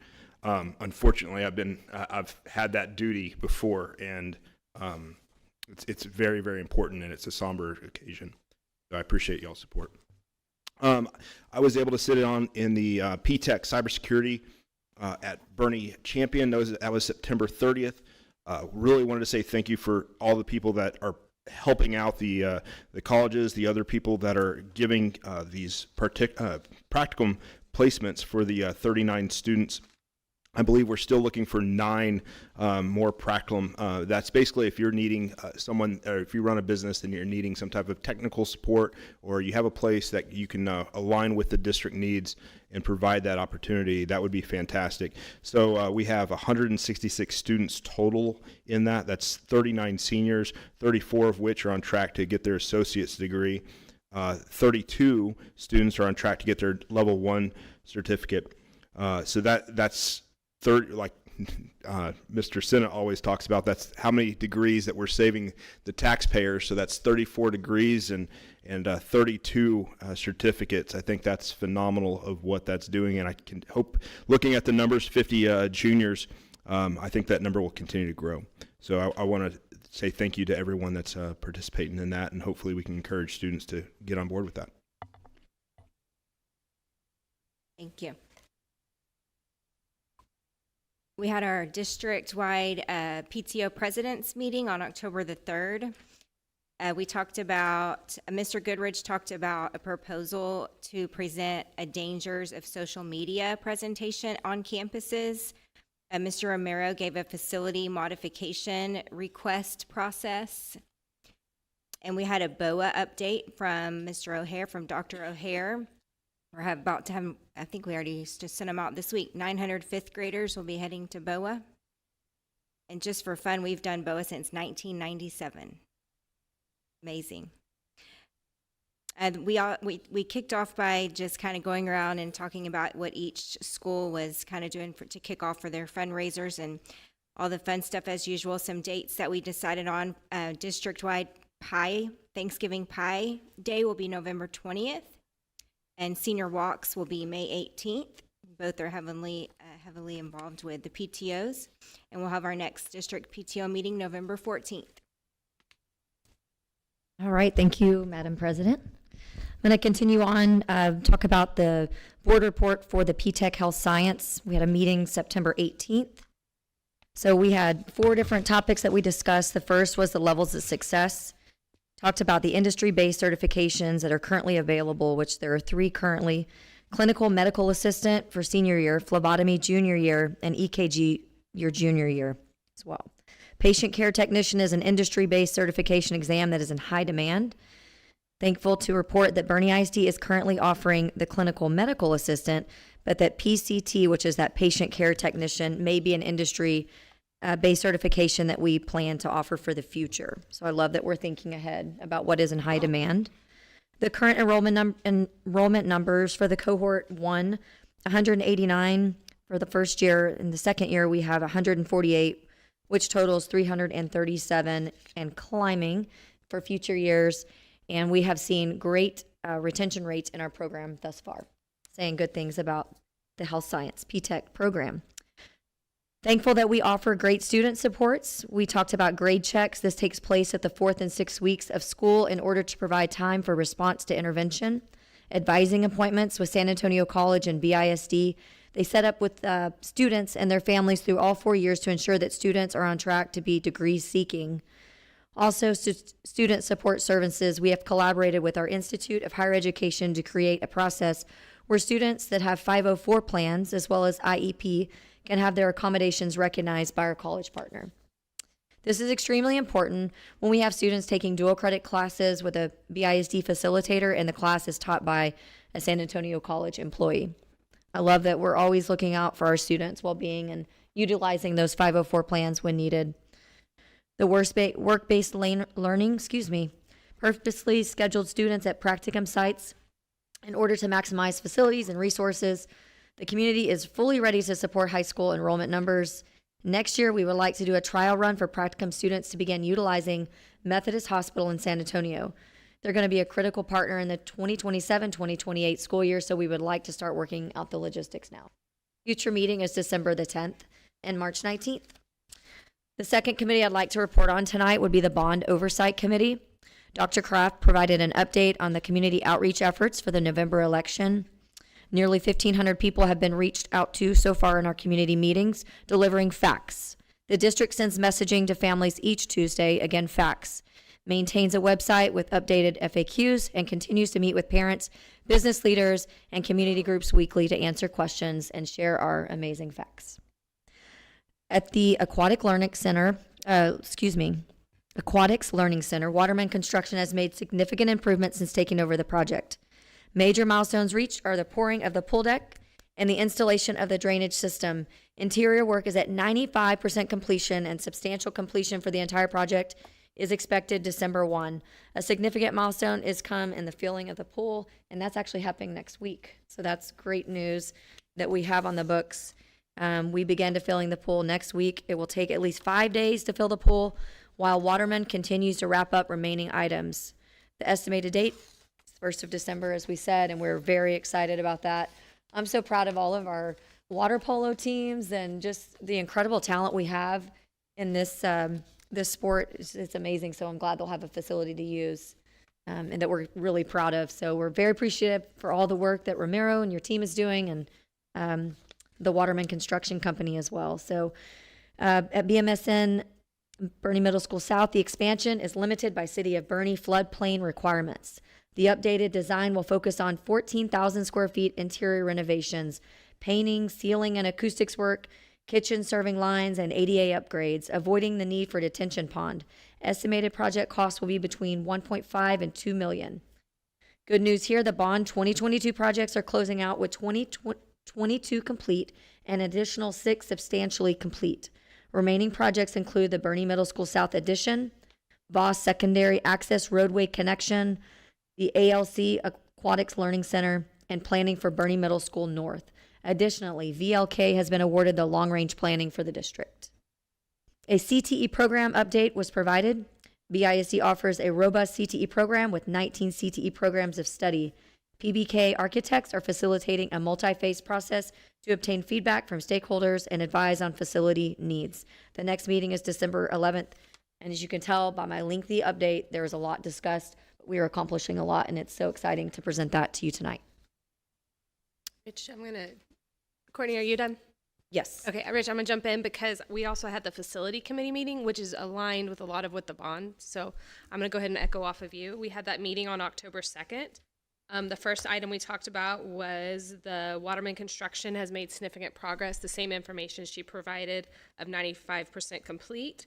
And then the substantial completion expected December 1st, that information she provided. Bernie Middle School South project will focus on interior upgrades, which she mentioned as before. It'll be paint, ceilings, acoustic, flooring, fine arts, CT areas, kitchen equipment. ADA compliance will be reviewed, and then estimated project between 1.5 and 2 million. Courtney also touched base in their bond that the bond projects were reviewed, and despite COVID, inflation, and labor shortage, 22 projects are complete. 6 are at substantial completion, 3 are nearly closed. And then, as she mentioned before, remaining projects include the Bernie Middle School addition, Voss Secondary Exit, the Aquatic Learning the Aquatic Learning Center, and planning for Bernie Middle School North. We also touched base in facilities on a CTE program update was provided, data-driven planning and guiding the program expansion, which the workforce projections and community partnership are shaping the courses. The project Lead the Way introduced as early as grade 3. Bernie ISD offers a robust CTE program with 19 CTE programs of study with over 600 students in work-based learning. And then, as she mentioned, PBK architects are facilitating a multi-phase process to obtain feedback from stakeholders and advice on facility needs. And then this is where you hadn't already gone over these items. At Fair Oaks Ranch Elementary, we got a fence update was provided. Concerns were raised about the safety along Highway 3351 near the playing ground. Ownership of fencing and responsibility for repairs is under review. BISD will meet with TxDOT to discuss lowering the speed limit, extend school zone hours, and potential relocation of the playground due to TxDOT's planned road expansion. There were also questions regarding placement of the CHS floral cooler due to the condensation occurring. The issue was traced to the cooler door not being closed properly. We are evaluating whether relocation is needing and determining the cost impact if it is moved. And then we were also updated on the 2 Champion High School HVAC roof units that failed in July and will be replaced by October 10th. So hopefully that's happened. The temporary units are currently in place and the old units will be stripped for reusable parts. And then VLK Architects awarded the long-range plan project. And that was kind of to go with our bond of our facilities update. So thank you. Oh, and the next meeting will be February. The floral cooler was moved safely and it's working beautifully. Mr. Senna? There's no legislative update because they're out of session. I missed the board finance committee meeting because I was vacationing in Italy. But I want to let you know, when I visited the city hall of my family's home village, I was wearing a Bernie golf shirt at the time, and they wanted to know where Bernie was. So I showed them pictures of our beautiful village, our beautiful community, and they said it looks like our community. It's rolling hills. It's very nice. So from one hill country to another. Beautiful, beautiful. Okay, so we had the Communications Committee meeting on October 16th with Dr. Dominguez leading that discussion. They've had that department's just really had a lot of great work over the last few months on the doing updates from the NSPRA communications audit. So that's the audit that we got on the communications department, a while back, and that's really become kind of our guide, right, for things that we can improve in communications, and a lot of those, I think a lot of people would agree, have been happening and are continuing to get better and better as far as how people in the community are engaging with the district, and also getting, the quantity and also the quality of the information that they're getting. I think we're seeing just vast improvements there. And they're getting in ways that are easy to digest. We went over Parent Square, which is just an incredible tool. Everybody's getting text messages now in addition to email communications and that sort of thing. And I think people are really liking that from what I've heard from the community.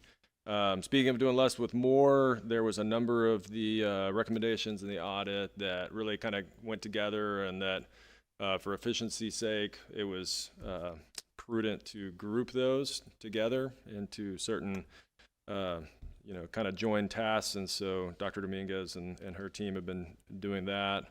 Another thing is that there's been just a renewed emphasis on having the students in BISD do a lot of the communications and work on the communications and the AV and that sort of thing, which is really great, that we're finding more and more and more ways to get our students out front and center and get them to be the kind of the face of things, which is really cool. So next meeting will be in December, and that was a great meeting. Okay, and then we had the Finance Committee meeting on October 22nd.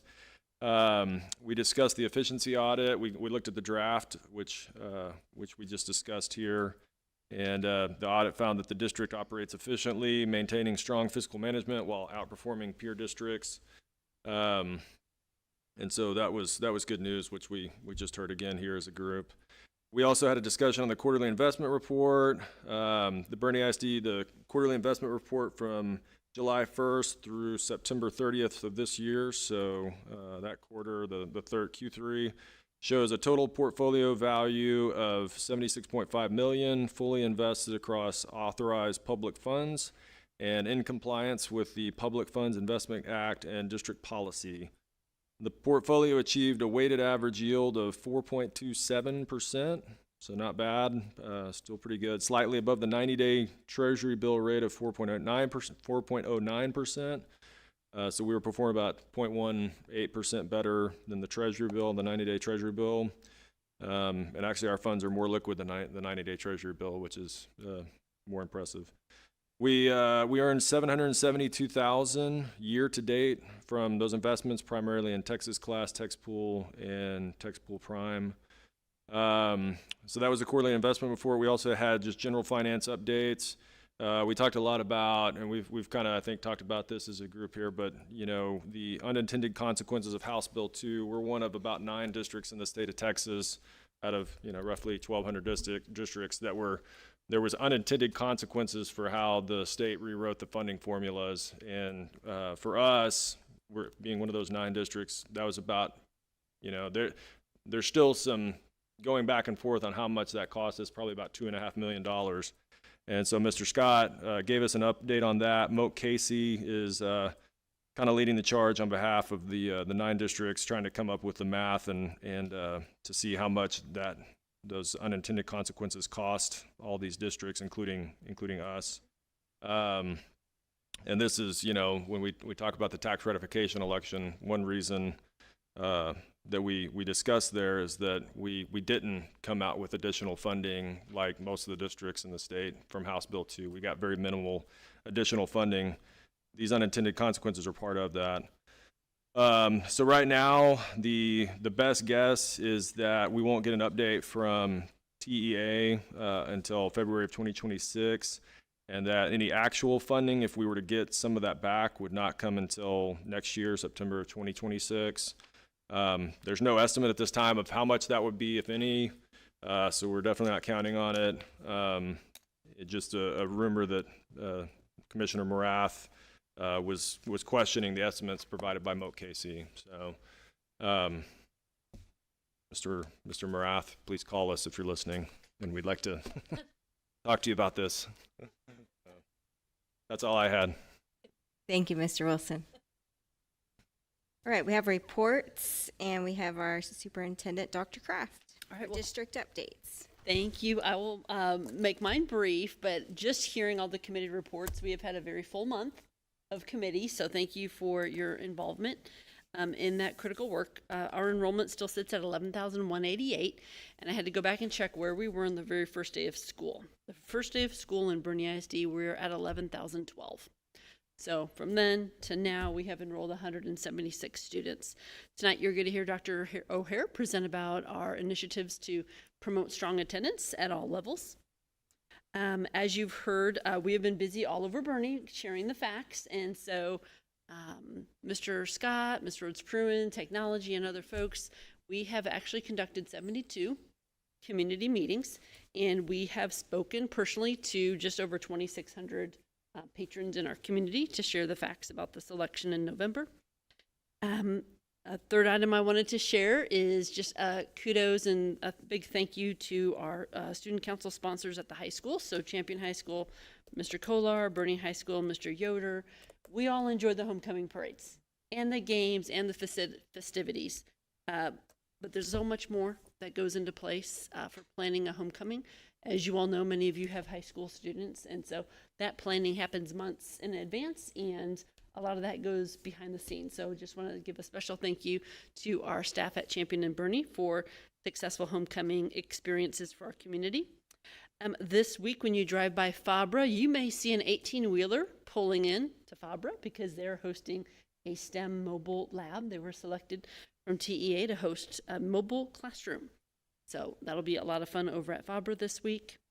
And I would like to wish our Bernie High School and Champion High School marching bands good luck this weekend as they are advancing in the UIL marching band competitions. They will be, I believe, at Seguin on Saturday. We can send you the times if you want to go watch our bands. I'm really proud of our football teams. Our coaches took our football players over to the first round of competitions, and I heard chatter behind me of just patrons wanting to know, hey, who is that? Where's that school? And I wish our football team was there. And so it was a really special event, and it means a lot to our band parents that our football teams took time out on Saturday to go and support the band. So, and October is Principal Appreciation Month. So while we all know teachers are the #1 influence on impact of student achievement, the close second is the school principals. They impact culture and climate, and they make things happen every single day. So I want to give a big shout out to our principals for all their hard work. Yay! We are deeply grateful for their commitment to all of our students and our teachers. So thank you so much. And I'll turn it over to you. All right, thank you so much. Can I add something? You don't mind if I add something? Because we have cross country is also going to be at state on Halloween, which is weird, a Friday Halloween cross country meet. If you're early, wake up early, want to drive to Austin, and then the champion girls will be in playoffs playing Cedar Park on my birthday. So they're going to go get a playoff win that we desperately need. Go Hounds, go Chargers. All right, next up in reports, we have instructions to strategic plan goal 1, progress monitoring report, beginning of year data. Ms. Flores. Yes, good evening, Madam President, Dr. Kraft, and members of the board. Tonight I bring to you the results of our beginning of year testing for all of our universal screeners and adaptive platforms for grades pre-K through 5 in the subjects of reading and math. And all that I will be discussing with you tonight ties directly to our scorecard under student success and also talent as it pertains to the professional learning for our staff. House Bill 3 requires a common approach to diagnostics, and TEA has identified tools for districts to use to meet these requirements. For pre-K, we use Circle, and for grades K through 2, we use M-Class by Amplify. This first slide is our full-day pre-K program. It is in English, assesses student progress in 5 different areas: language and communication, reading, writing, mathematics, and health and wellness. Assessments are conducted at the beginning, middle, and at the end of the year. At the beginning of the year, English pre-K students typically show strength in communication, which is mostly pictorial, math, and social emotional skills, while letter knowledge, recognizing and naming all uppercase and lowercase letters, is usually developed later, and so that's why you see the dip. And again, this is baseline data. We are expecting, of course, our students to grow. Many children enter pre-K with limited experience in this area, so making low beginning of year scores are normal and is expected. Writing, math, and health and wellness skills are assessed through observable behaviors such as forming letters, counting, identifying shapes, following routines, and demonstrating social emotional skills. And these assessments guide our teachers in targeting instruction to build their strong literacy skills throughout the year. Our next slide does show our Spanish bilingual classrooms, pre-K. This chart represents a total of 25 students across 3 classrooms. And we see similar trends in the reading domain as we do with English, particularly with letter knowledge. At the start of pre-K, identifying letters of the alphabet is often the least developed skill compared to the other areas. But specific to Spanish, Spanish reading instruction emphasizes letter sounds over the names. So teachers intentionally connect both to build and complete alphabet knowledge in oral and written forms. Again, this is baseline data. We are expecting growth. In accordance with TEA guidelines, Boerne ISD administers the state-adopted literacy assessment M-Class DIBELS for grades K through 2 to measure reading development and comprehension at the beginning, middle, and end of the year. The assessment evaluates several areas: phonemic awareness, phonics, word reading, fluency, and for our second graders, comprehension is added. While phonemic awareness is primarily oral and auditory, phonics instruction involves both visual and auditory components. So the following chart illustrates our district beginning of year results for kindergarten through 2nd grade. At kindergarten, 46% of our students were at or above benchmark.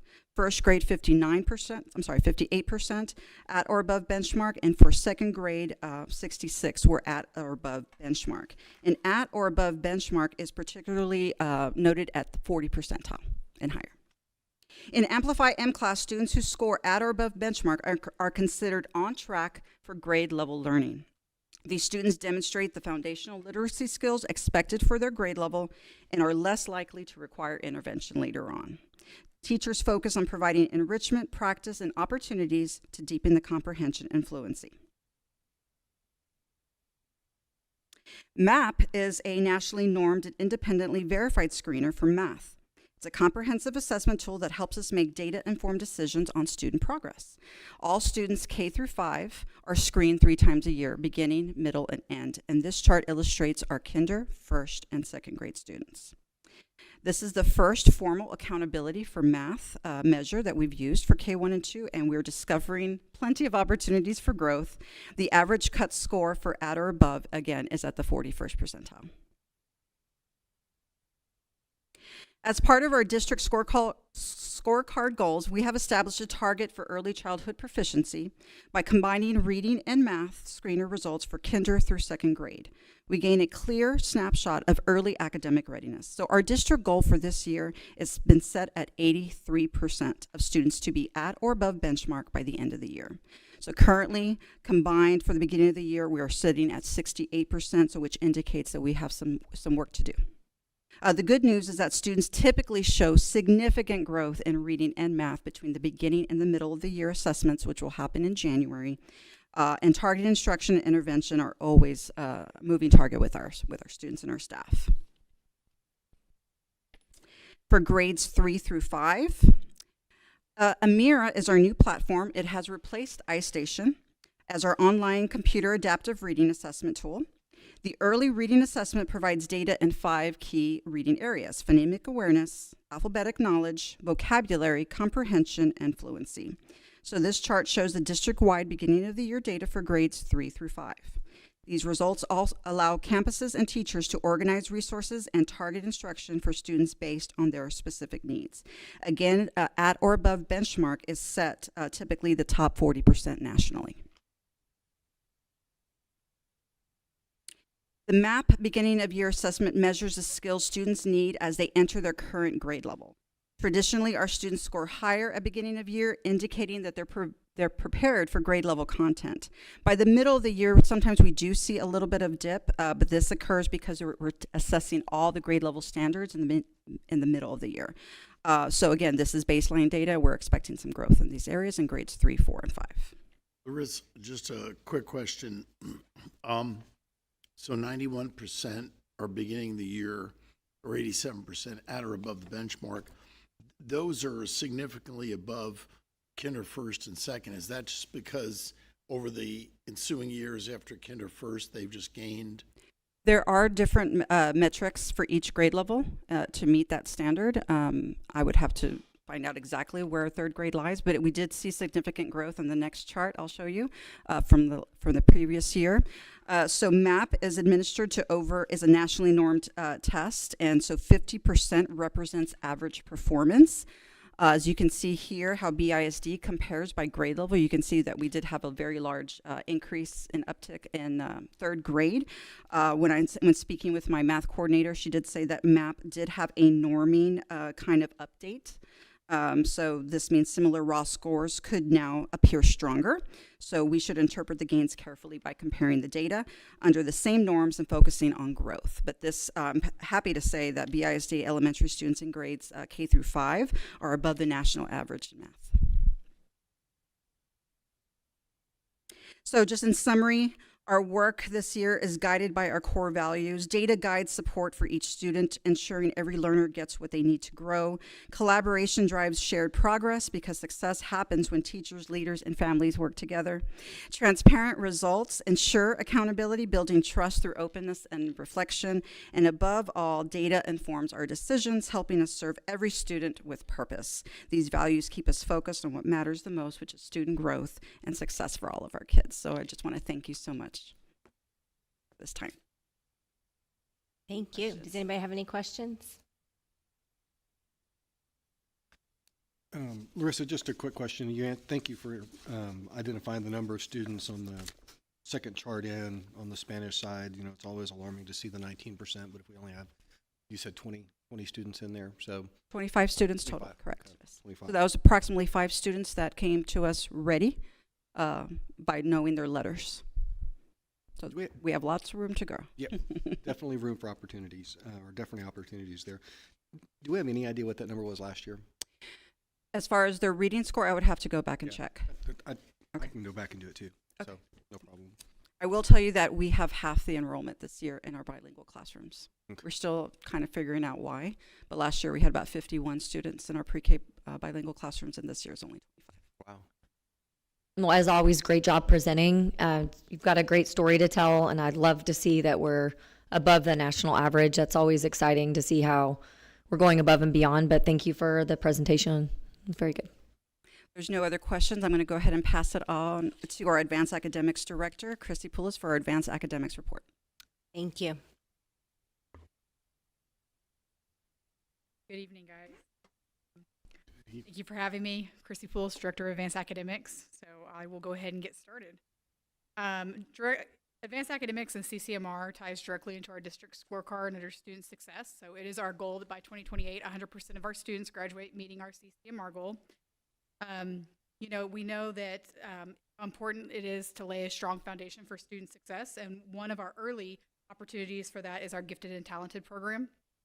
We often hear some confusion between what is a gifted child and what is a bright child, and so a few examples of the differences are just, you know, a bright child might know the answer versus a gifted child that's going to ask questions and be a curious learner.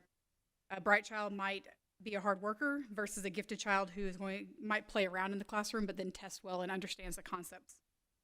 The state defines gifted as a student who performs at or shows a potential for performing at a remarkably high level of accomplishment when compared to others of the same age, experience, or environment, and who exhibit high performance capacity in an intellectual, creative, or artistic area, possesses an unusual capacity for leadership, or excels in a specific academic field. So that's the technical definition of a gifted learner.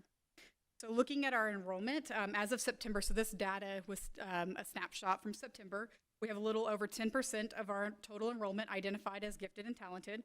Even with a higher threshold on our assessments, we've seen an increase in our enrollment.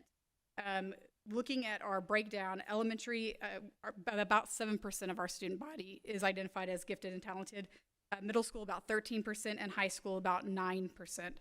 Students are referred for gifted and talented testing by anybody in the district. A parent, a staff member, a teacher can refer our students. We see the largest percentage of our students being referred at the elementary level, and then it tapers off a little bit in middle school, and then it tapers off a little bit more in high school. In Bernie ISD, we screen all of our kindergarten students and our second grade dual language students for identified as gifted learners. Those that score a specific threshold are moved on for further testing and evaluation. At our elementary... Can I ask you a quick question Sure. about that? So what happens if we get a new student enrolled in February? Sure. What So are you it testing? depends on if they were identified at their previous district. We'll take that testing reports and review it, make sure it matches our threshold for gifted and talented. If it does, they enter the program. If not, we can always provide an assessment. Okay. It follows the student from the previous district. Correct. Yes. Once identified, we'll review that data, just like any other records. Yep. At our elementary campuses, our gifted and talented students are serviced through their core content area teachers that are GT certified, and then also through our GATE pullout program. We have 6 GATE teachers that service our 8 elementary campuses, and that GATE pullout program starts in 1st grade and continues through 5th grade. At our secondary campuses, our GT students are serviced through their advanced classes and extracurricular activities.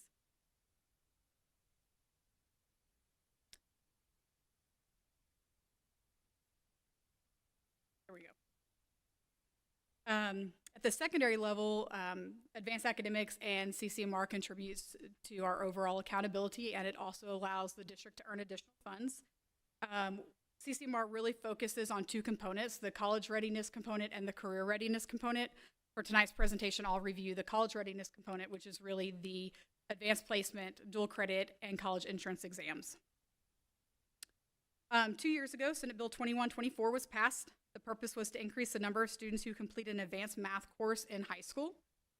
We now automatically enroll all 5th grade students who score in the top 40% of the state on STAR into honors 6th grade math. These students are currently sitting in Algebra 1, and due to this, we have seen a 39% increase in our Algebra 1 enrollment in 8th grade. We will continue to monitor this initial group of students through the testing season this year and then onward through high school as well to see how they're doing. Not only is it important for our students to enroll in our advanced classes, but then to stay in our advanced classes. So last year, our district goal was 95%. We met that. So this year, our retention rate goal is 96% in all advanced classes. So looking at enrollment in advanced classes, I took a snapshot of October for the last, from October 23, October 24, and October of 25. This compares students in advanced classes in the two high schools combined, so grades 9 through 12, in all classes, honors, AP, or dual credit, we have seen a little bit over a 7% increase. Obviously, students are enrolled in multiple advanced classes at once, so that number reflects that. You know, just one thought, I mean, wow, from 23, 24 to today, there's like a 22% growth. Yes. Our enrollment's not growing by that. That's pretty impressive. It is, and we hopefully project to see that continue to grow, especially as we grow those P-TECH programs that we were talking about earlier through some of y'all's committee meetings. Our P-TECH students are obviously on an advanced track, so it does help encourage some students who may not challenge themselves in advanced classes to go ahead and challenge themselves in those classes. So hopefully we'll continue to see that growth. With that growth, are you seeing, because I had to look ahead, make sure you didn't answer this in the next one, but the average AP classes per student, is that relatively similar, or is that kind of going up as well? Specifically for AP, I would have to look that up. I don't have that as far as average AP classes per student. Okay, I didn't know if that contributed as, now everyone's doubling their classes or something. Right. So I can tell you that our enrollment in AP classes has increased, that students taking AP exams has increased, and students being successful on the exams have increased. But as far as the average of how many AP classes a student is taking, I don't know that. Yep. So kind of going back to what Mr. Pipes was speaking about, the number of exams that our students are taking for AP exams, not only have we seen an increase in the number of exams our students are taking, but also an increase in our percentage of students that are earning a 3 or higher, so effectively passing those AP exams. We did see about a 9% increase over the past few years on that. This chart is also combined for both high schools. To further highlight our student success, BISD had 250 students earn AP Scholar Award, so that's the students who receive a 3 or higher on at least 3 or more exams. We had 90 students earn AP with honors, and about 194 students earned the AP Distinction honor. We did have 5 students that score a 3 or higher on both their AP Seminar and AP Research exams, and 34 students earned AP Capstone Diploma, which is a student who earned a 3 or higher on both their AP Seminar and AP Research exam, plus 4 additional exams. So these students are rocking it. Yes, exactly. Shifting a little bit to dual credit now, we do partner with 5 institutions of higher ed. Last year we added San Antonio College specifically for our P-TECH and health science.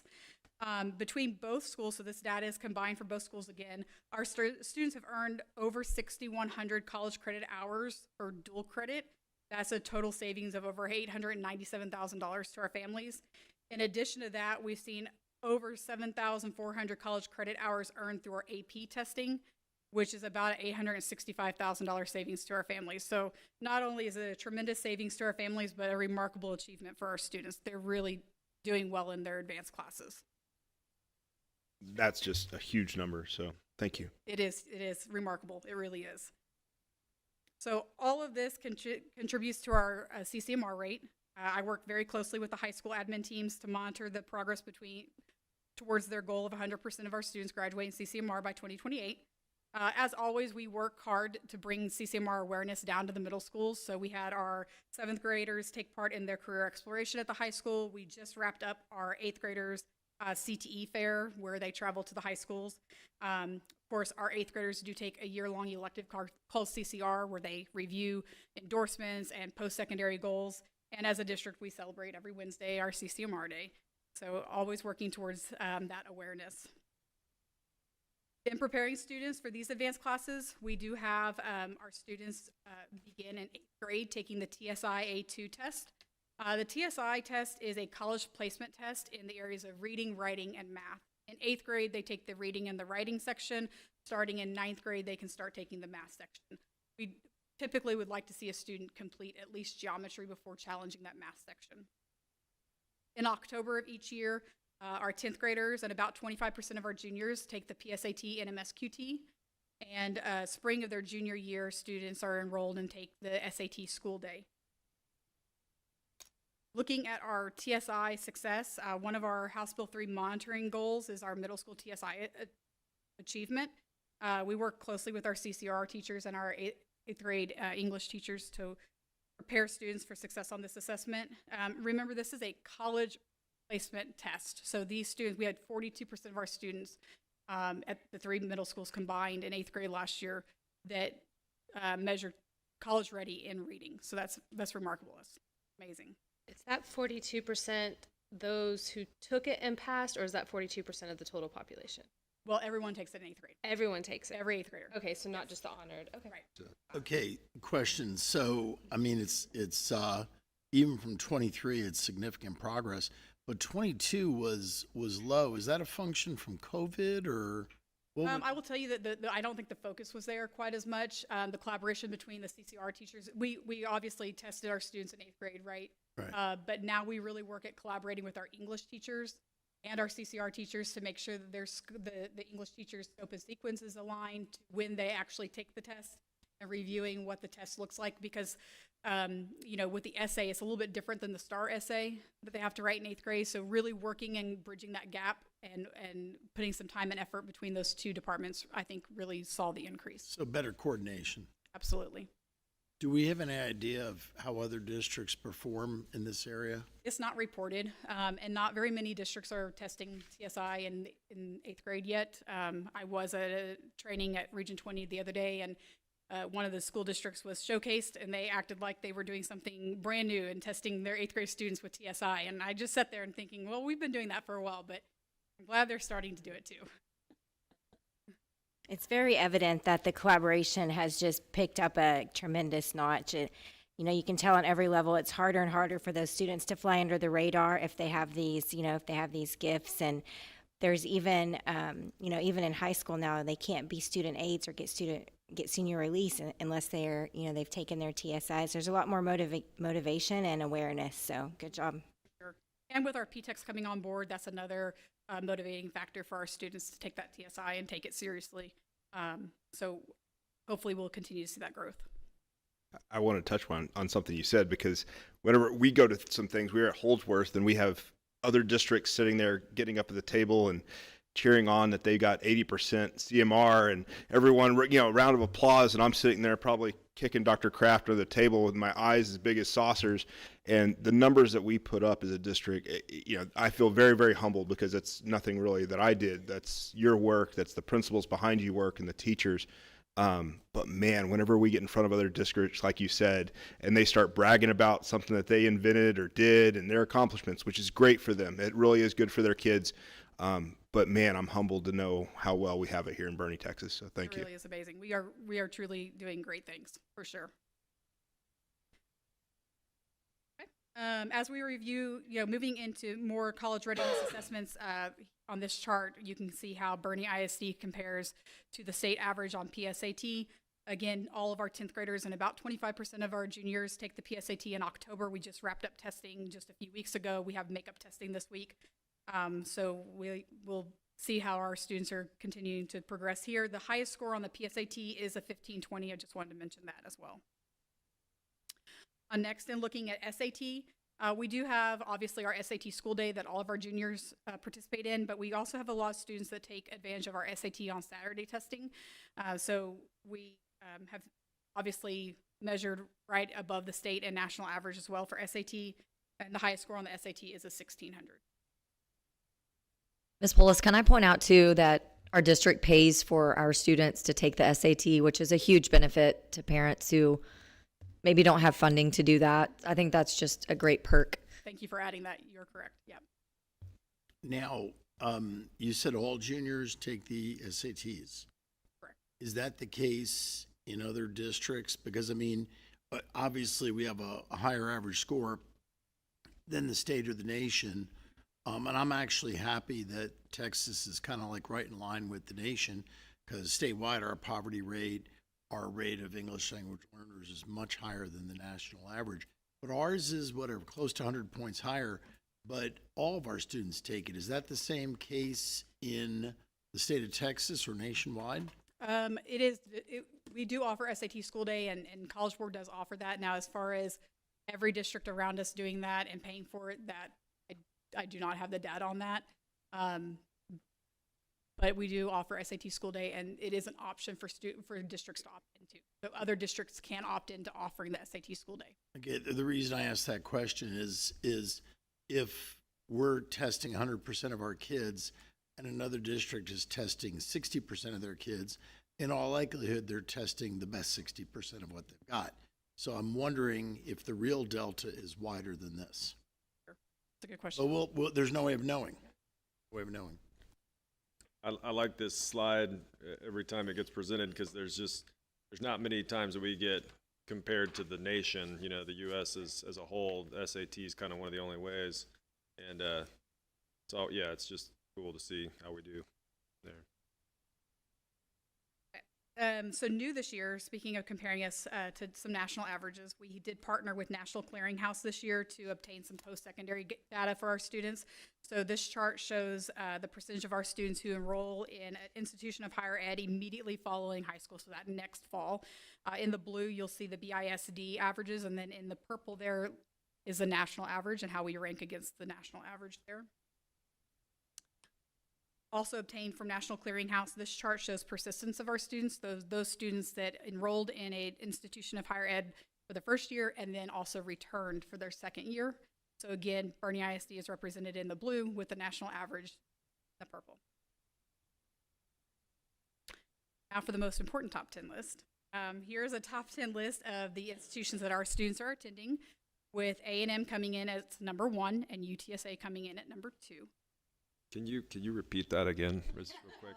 I was worried this was going to turn into a heated conversation. Are you trying to rub this into Ms. Darter Bruce here? Is that what you're trying to? I didn't. No, Texas isn't even on there. It's not even part of the conversation. Oh no, there it is. There it is. I thought that. Sure.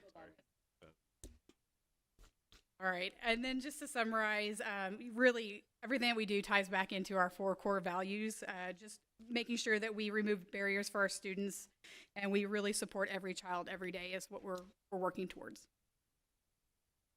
Great job. Thank you. Does anybody else have any questions? Great report. Just a comment that over the past 3 or 4 years, we've seen, I mean, you showed us the data from the past 3 years. But if you went back 3 years ago to this annual report, they would go the 3 years prior to that. There's just been consistent growth over the past 6, 7, 8 years, and that's good work. Very good work. And just to think that this is a new role for you, and you were rocking being a counselor, doing a great job, but look at you now. So thank you. Great presentation, amazing data. I love the story that we have to tell. Thank you. All right, next we have safety and security update of intruder detection audit report. Mr. Goodrich.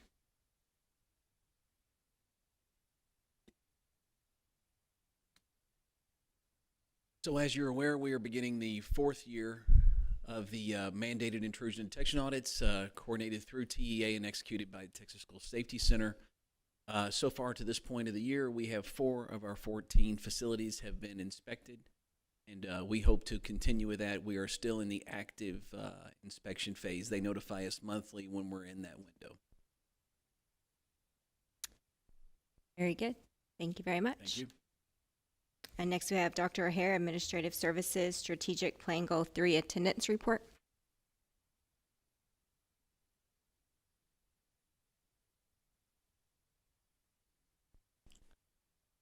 All right. Madam President, Dr. Kraft, members of the board, thank you for giving me the opportunity this evening to come to speak to you about attendance. This continues to be a great success story for Bernie ISD. Attendance for us is a community effort. It takes everybody involved to get a kid in school and plugged into learning. From the parent that helps the kid get ready for school in the morning and it instills in them a love of learning and the importance of education, to the teacher that provides a really engaging learning and builds strong relationships with kids, to the campus principal that builds campus-wide incentive programs for incentives and also builds strong relationships with kids and helps track down the kiddos that aren't there that day, to the student that builds an intrinsic need for learning, builds a sense of responsibility, and particularly for our secondary students that drive themselves to school. This is connected in our update to our 3rd strategic goal of fiscal responsibility. Gross oversimplification of budgeting. You have to have a pretty good guess at 2 numbers in order to set your budget. You have to be able to have a good idea of what your enrollment for that upcoming year is going to be, and you have to have a good idea of what your average daily attendance is going to be. And those 2 numbers are related. So if we end up with a few less students in enrollment than we anticipated, but we have a little bit of a higher ADA than it equals out, and we end up making our budget. And so we work closely with the finance department when they set the budget. We're very conservative with Mr. Scott and what we set our budgetary goals for ADA at and enrollment. So our hope is to plan for this number, end up at this number, and end up with more funds and better opportunities for our students.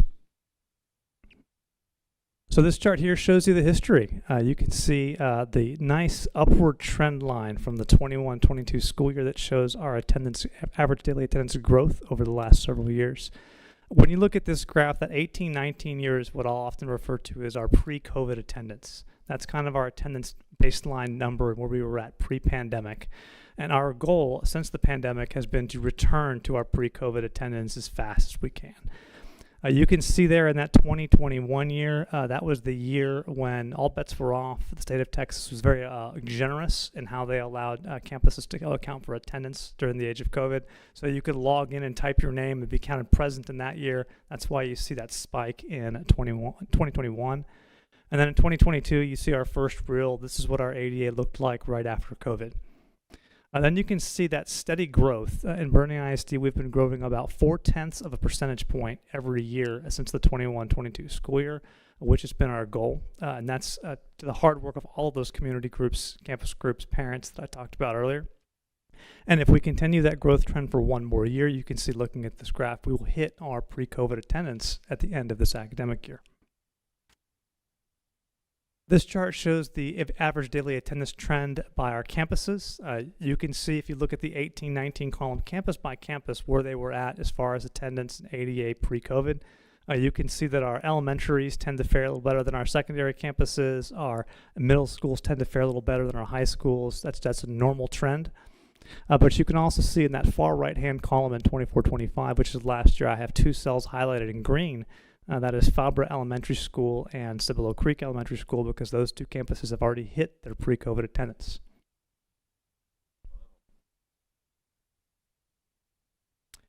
This graph here compares Bernie to the state and to the region. You can see some similarities in the attendance trends over time between Bernie ISD and the state and the region. What you can tell here is that our ADA has always been higher than the state and Region 20. You can also see towards the tail end that we experienced a little less of a dip in ADA than the state and the region coming out of COVID. And we've also been gaining students back a little bit faster than the state and the region since the return of COVID. You know, Dr. O'Hare, I would just like to add that across the state of Texas, most districts advocate for funding based on enrollment and not attendance. And I personally have a problem with that because that rewards mediocrity. There are plenty of districts with high rates of poverty that have really good attendance rates. And I know how hard our principals work to get the attendance back up to where it was, and we're moving in that direction. And we are already one of the lowest funded, the 9th lowest funded per pupil districts in the state.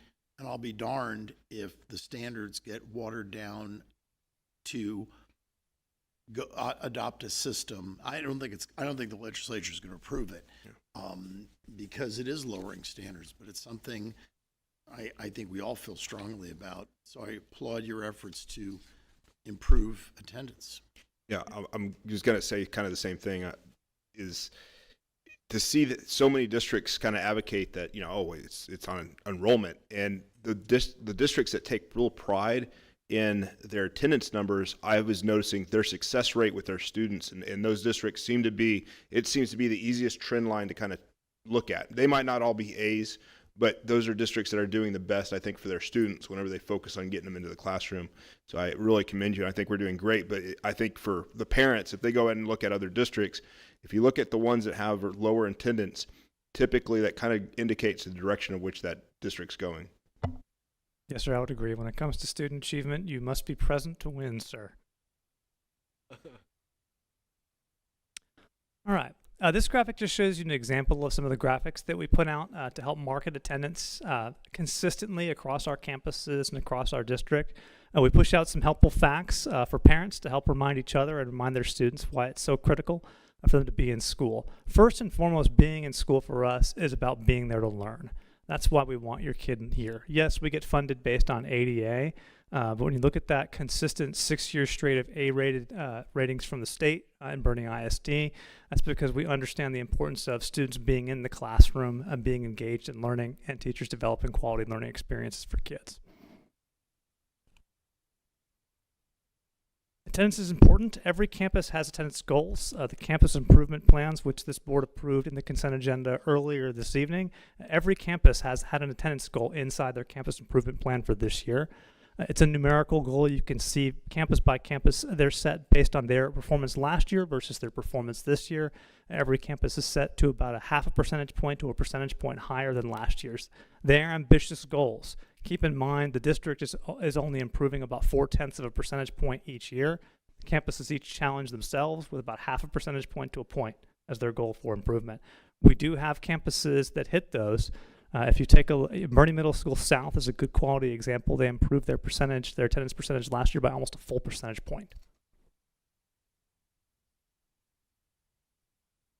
So there are 3 prongs to our attendance support for campuses. There is communication to parents, which we'll talk about here in a minute.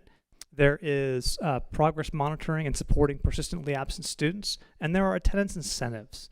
And so here you can see just some photos of some of our different classrooms in Curington and Fabra Elementary. Attendance incentives are how do we incentivize kids, how do we reward them for coming to school every day? They're either individual awards or whole group awards. They can look like anything from certificates for individual students, shout outs on the marquee, to extra time for recess or extended lunch for kids. So the campuses get pretty creative. You can see in the top left-hand corner of this graphic the attendance trophy that class won for the day. You can see in the bottom left-hand corner the kids getting the opportunity to have a special stuffed animal because of their attendance. So they get some, and the older grades, they get feedback from the kids as to, hey, what would incentivize you to gain better attendance? And our campuses, because they are our campuses led by our campus leaders, do get a little competitive about attendance, which is all part of the fun. So we talked a little about incentives. Chronic absenteeism is a increasing problem across the nation and across the state. You can see this graphic here that's actually from the American Enterprise Institute from June of 2025, reporting on the lingering absence in public schools, tracking post-pandemic chronic absenteeism. You can see the growth there in those last 3 orange bars of chronic absenteeism just across the nation. It continues to be a problem in the state, so much so that in this last legislative session, TEA added chronic absenteeism to the at-risk criteria for students, and now mandates that school districts track chronically absentee students as part of our PEIMS data that we report back to the state. Well, in Bernie ISD, we have been doing this for the last 3 years that you've seen those gains. Our principals have been pulling their attendance data. They've been monitoring kids, using that as part of their weekly operations meetings with their teams, identifying persistently absent students, and taking specific steps to follow up with them. Every student, which we're compliant with the law, if they have more than 4 absences in a 3-week period, they get a letter saying, hey, that you've been absent, so they get notified electronically. When that student gets to about 5 or 6 absences, they get a personal contact from a teacher or from a counselor or from an administrator asking about where they've been and how to get them back to school. Before they get to 10 absences, they'll have a meeting with the campus administrator where they'll likely get put on an attendance contract, where they're given opportunities to improve their attendance, and if they meet certain criteria, they may get certain incentives. And then, of course, we've got the stick there at the end where if they continue to get successive absences, the campus can file for them on truancy court and get some support from our local county partners in engaging the parents and helping us get them to come to school. So it's really important for us to keep an eye on these kiddos. Our chronic absenteeism problem is way lower in Bernie ISD than it is in the state, but every kid is important to us, and every kid's got a story. It's important for us to find out how to support those kids and get them back to campus. And our last pillar there is getting the message out. If you're on our messaging systems, I know you've gotten a message from our campus principals about the importance of attendance. I know you've seen that in the principal's newsletters. I know you've seen things on the marquees. I know you've seen the Everyday Counts posters out in the entryways as you sign into campuses. Anything that we can do to talk to parents about getting kids to school, highlighting the activities that we're doing on our campus and why we want them to come there, Even when we're working with the group right now, a little preview for December in the academic calendar, we think about ADA and where to smartly place holidays and exchange days and things like that in order to give our students and families the opportunity to take a fall break vacation without impacting our ADA and still having kids get the opportunity to experience our learning here in BISD. All right. That concludes my update on attendance, and if you have any questions, I will take them. I want to share a really quick personal testimony about how the messaging of attendance is getting out with our kids and how they do see its importance. A funny story, though, before I do that, is to explain my 5th grade son last year at Carrington. He was really determined to get to school every day, but there was a couple days that he wanted to stay behind, and so I encouraged him how important it was to get to school, and he said, "Mom, I think you're using me for my money." And so we we talked about how schools are funded, and it is important to get to school, and he was cross-referencing how he had heard me talk about that. So yes, I was using him for his money, but the value of being in school is so important, and I think these kids are beginning to understand that they do have to be present to win in life, and to learn and to be successful is to be present. So I think the incentives, and I spoke about this at a previous board meeting about the honors classes and receiving high school credit. They have to be there. I think it's 96% of the time, or 90% of the time. The kids, they want that credit. So I think the incentives are out there, and I think the kids are starting to listen. And we are doing so much more than just using them for their money. We want them in the classrooms, but it's a valiant effort by the principals, and I think it's great. Thank you for the presentation. Thank you. I want to say something. This is just one of these, it's like a day full of numbers we're really proud of.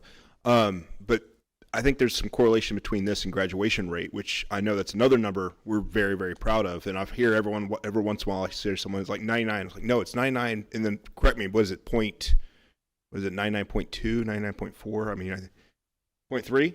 Okay, I'll split the difference. Okay, so 99.3. I'm like, that's a big difference, though. There's a difference between 99 and 99.3. But is there a correlation here between getting these kids to school, their senior year, high school years, and because I'm like, I don't see how you can get much higher than 99.3 when you're 95% on attendance. There's definitely a correlation in our process. To give you a kind of an example, so I had a campus recently. It was an elementary campus. They're having difficulty getting a student. The parent had to leave the city. They had taken the student with them, and they called me for support. We've done everything we can. What do I do? Can we just administratively withdraw the student at this point? And I'm like, well, you could do that, but it doesn't really help anybody if we go that route, right? We don't get the funding for the student, regardless whether we draw them or whether they're coming. Either way, we're not getting the funding for them. The student's not getting the learning if they're not here. And in order to assist with our graduation rate, we are going to be required to track that student down and find out what happened to them anyway. And so my guidance for the campus is we might as well do it now while the trail is fresh on our minds. We know where to find the kid and we can get the story and do it later. It's a process like that and the thinking like that that really helps us with our graduation rate, because we get to the kids early, we find out why they're not coming, and that's one of the reasons that more of our kids are graduating from our schools and campuses. And me asking that kind of was to shine a light on the work the district does on, it's not improving that number from 99.3 to 99.5, it's getting those 2-3 kids to get a diploma to further their career, to have them as successful members of our community. But the work and effort does not go unnoticed, and I truly appreciate, literally tracking down these kids to their doorsteps and letting them know the impact that decision makes. Thank you. Well, you're raising a reality. You talk to the academy and or DAPE, and that's exactly what happens.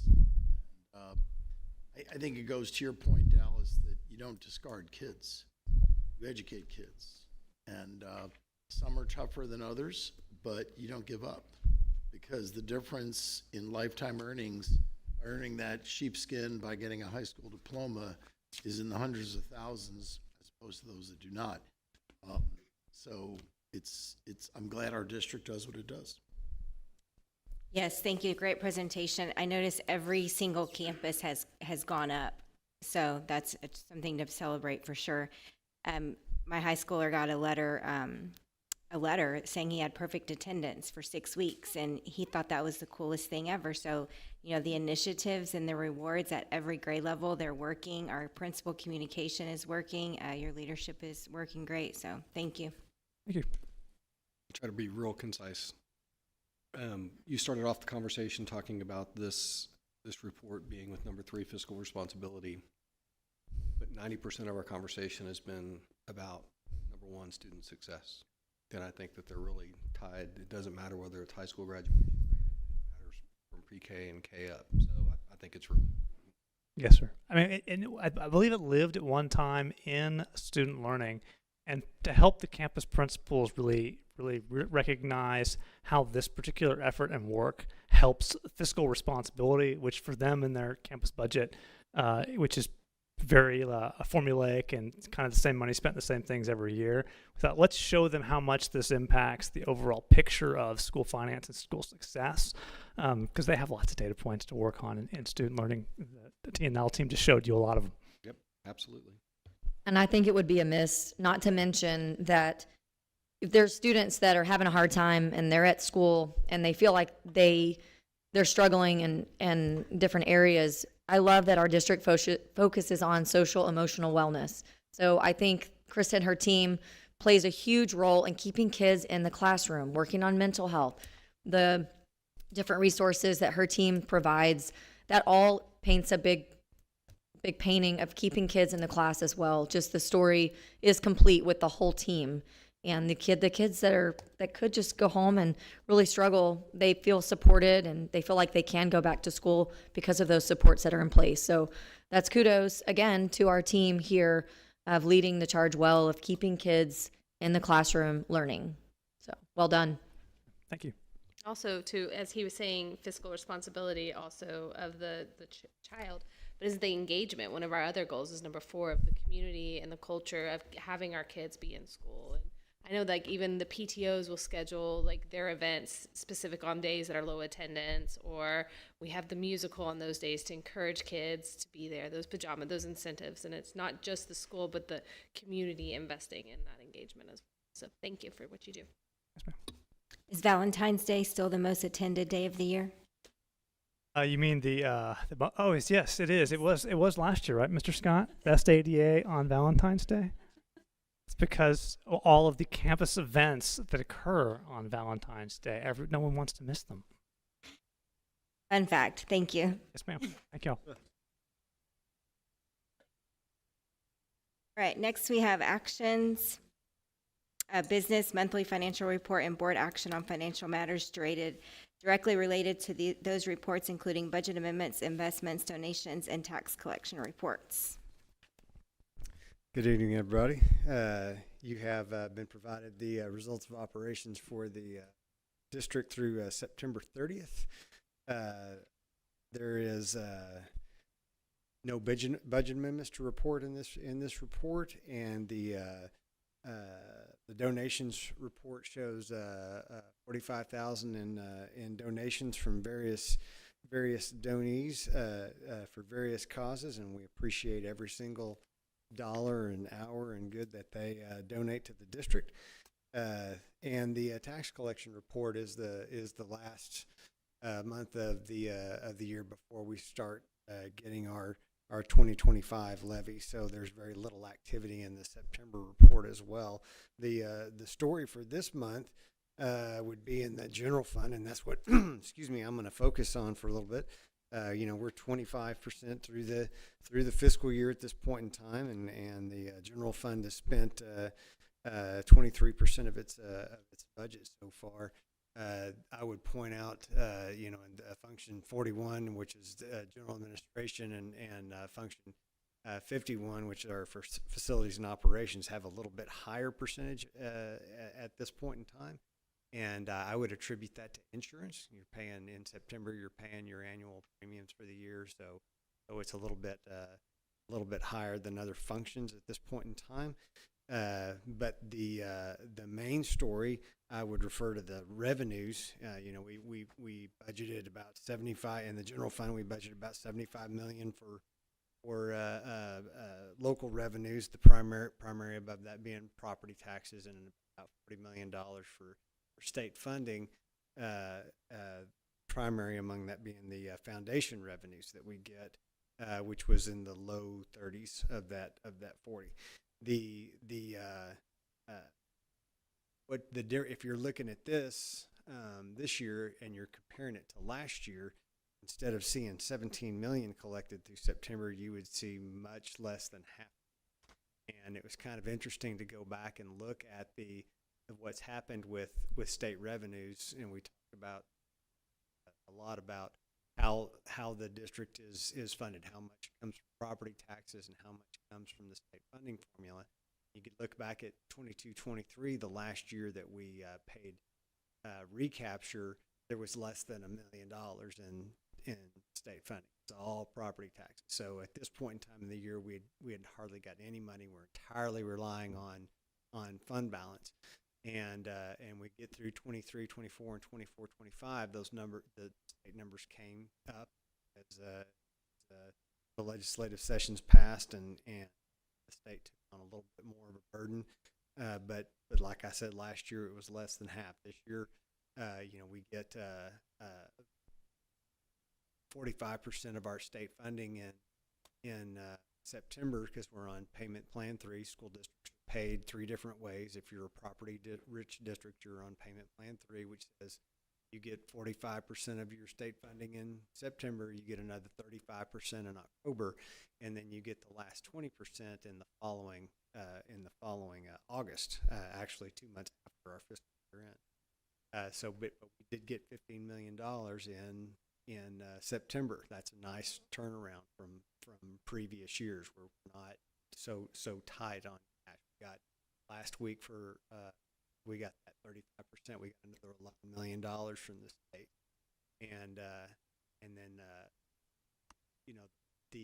there was actually a item from 23-24, an adjustment to the frozen levy that we had been waiting for TEA for quite a while to straighten out, and they finally paid us the money, and they paid it wrong. They were supposed to pay us about $2.4 million, and they paid us $4.7. We were nice enough to point that out to them, and we'll thank Commissioner Morath.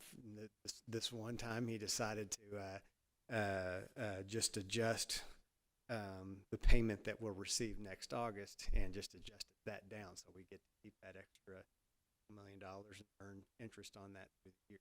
So that is the story for September. Is the additional state funding we got a little bit earlier, and we're going to earn right now we're earning 4.3% off of that. So yay, Bernie. Do you have any questions or concerns about the? I'll try to keep it short. Do you perceive with a prolonged government shutdown, is there any effects to government funding as far as maybe like school lunch program? That's a good question. We're looking at just how long we can fund that right now. I'm fairly confident that we could fund that for the school year.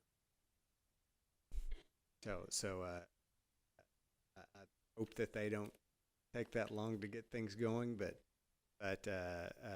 we are flush with cash right now, and that may be the intended use we get to put it to use for. But we'll see what happens. I promise we are not flush for cash. Mr. Scott, so when we have bond money sitting aside that we're earning interest on, arbitrage says that we can't earn more on it than what we're paying. Yes, sir. Give that back to the state, but that does not apply to M&O funds, right? That does not apply to M&O funds. So any interest that we're earning on the additional funds that have come in early is a benefit to the district. And to add to your point about the ability to earn interest, if we've generated $15 million in September, another, I think you said 11 million plus in October. Mm-hmm. There were years, 5-6 years ago, when our state aid for the entire year might have been $7-8 million. So you're not going to earn much interest, especially when interest rates were lower back then. Yep. So it's become a needed revenue source, and very, very important, particularly when we just did the efficiency study to show that even with a better opportunity to earn investment income, we're still $1,300 lower than our peer group. So thank goodness for this additional state aid earlier in the year. It's not a world changer. It's just nice. It's nicer than it was in prior years. I did pay my taxes, Mr. Scott, early, so you have those funds. Still verifying that, sir. You're right. This is the last week to get that 3%. 3 more days Huh? till Friday. Yeah. So I got to go pay my taxes this week. I want that 3%. I think you were the first one.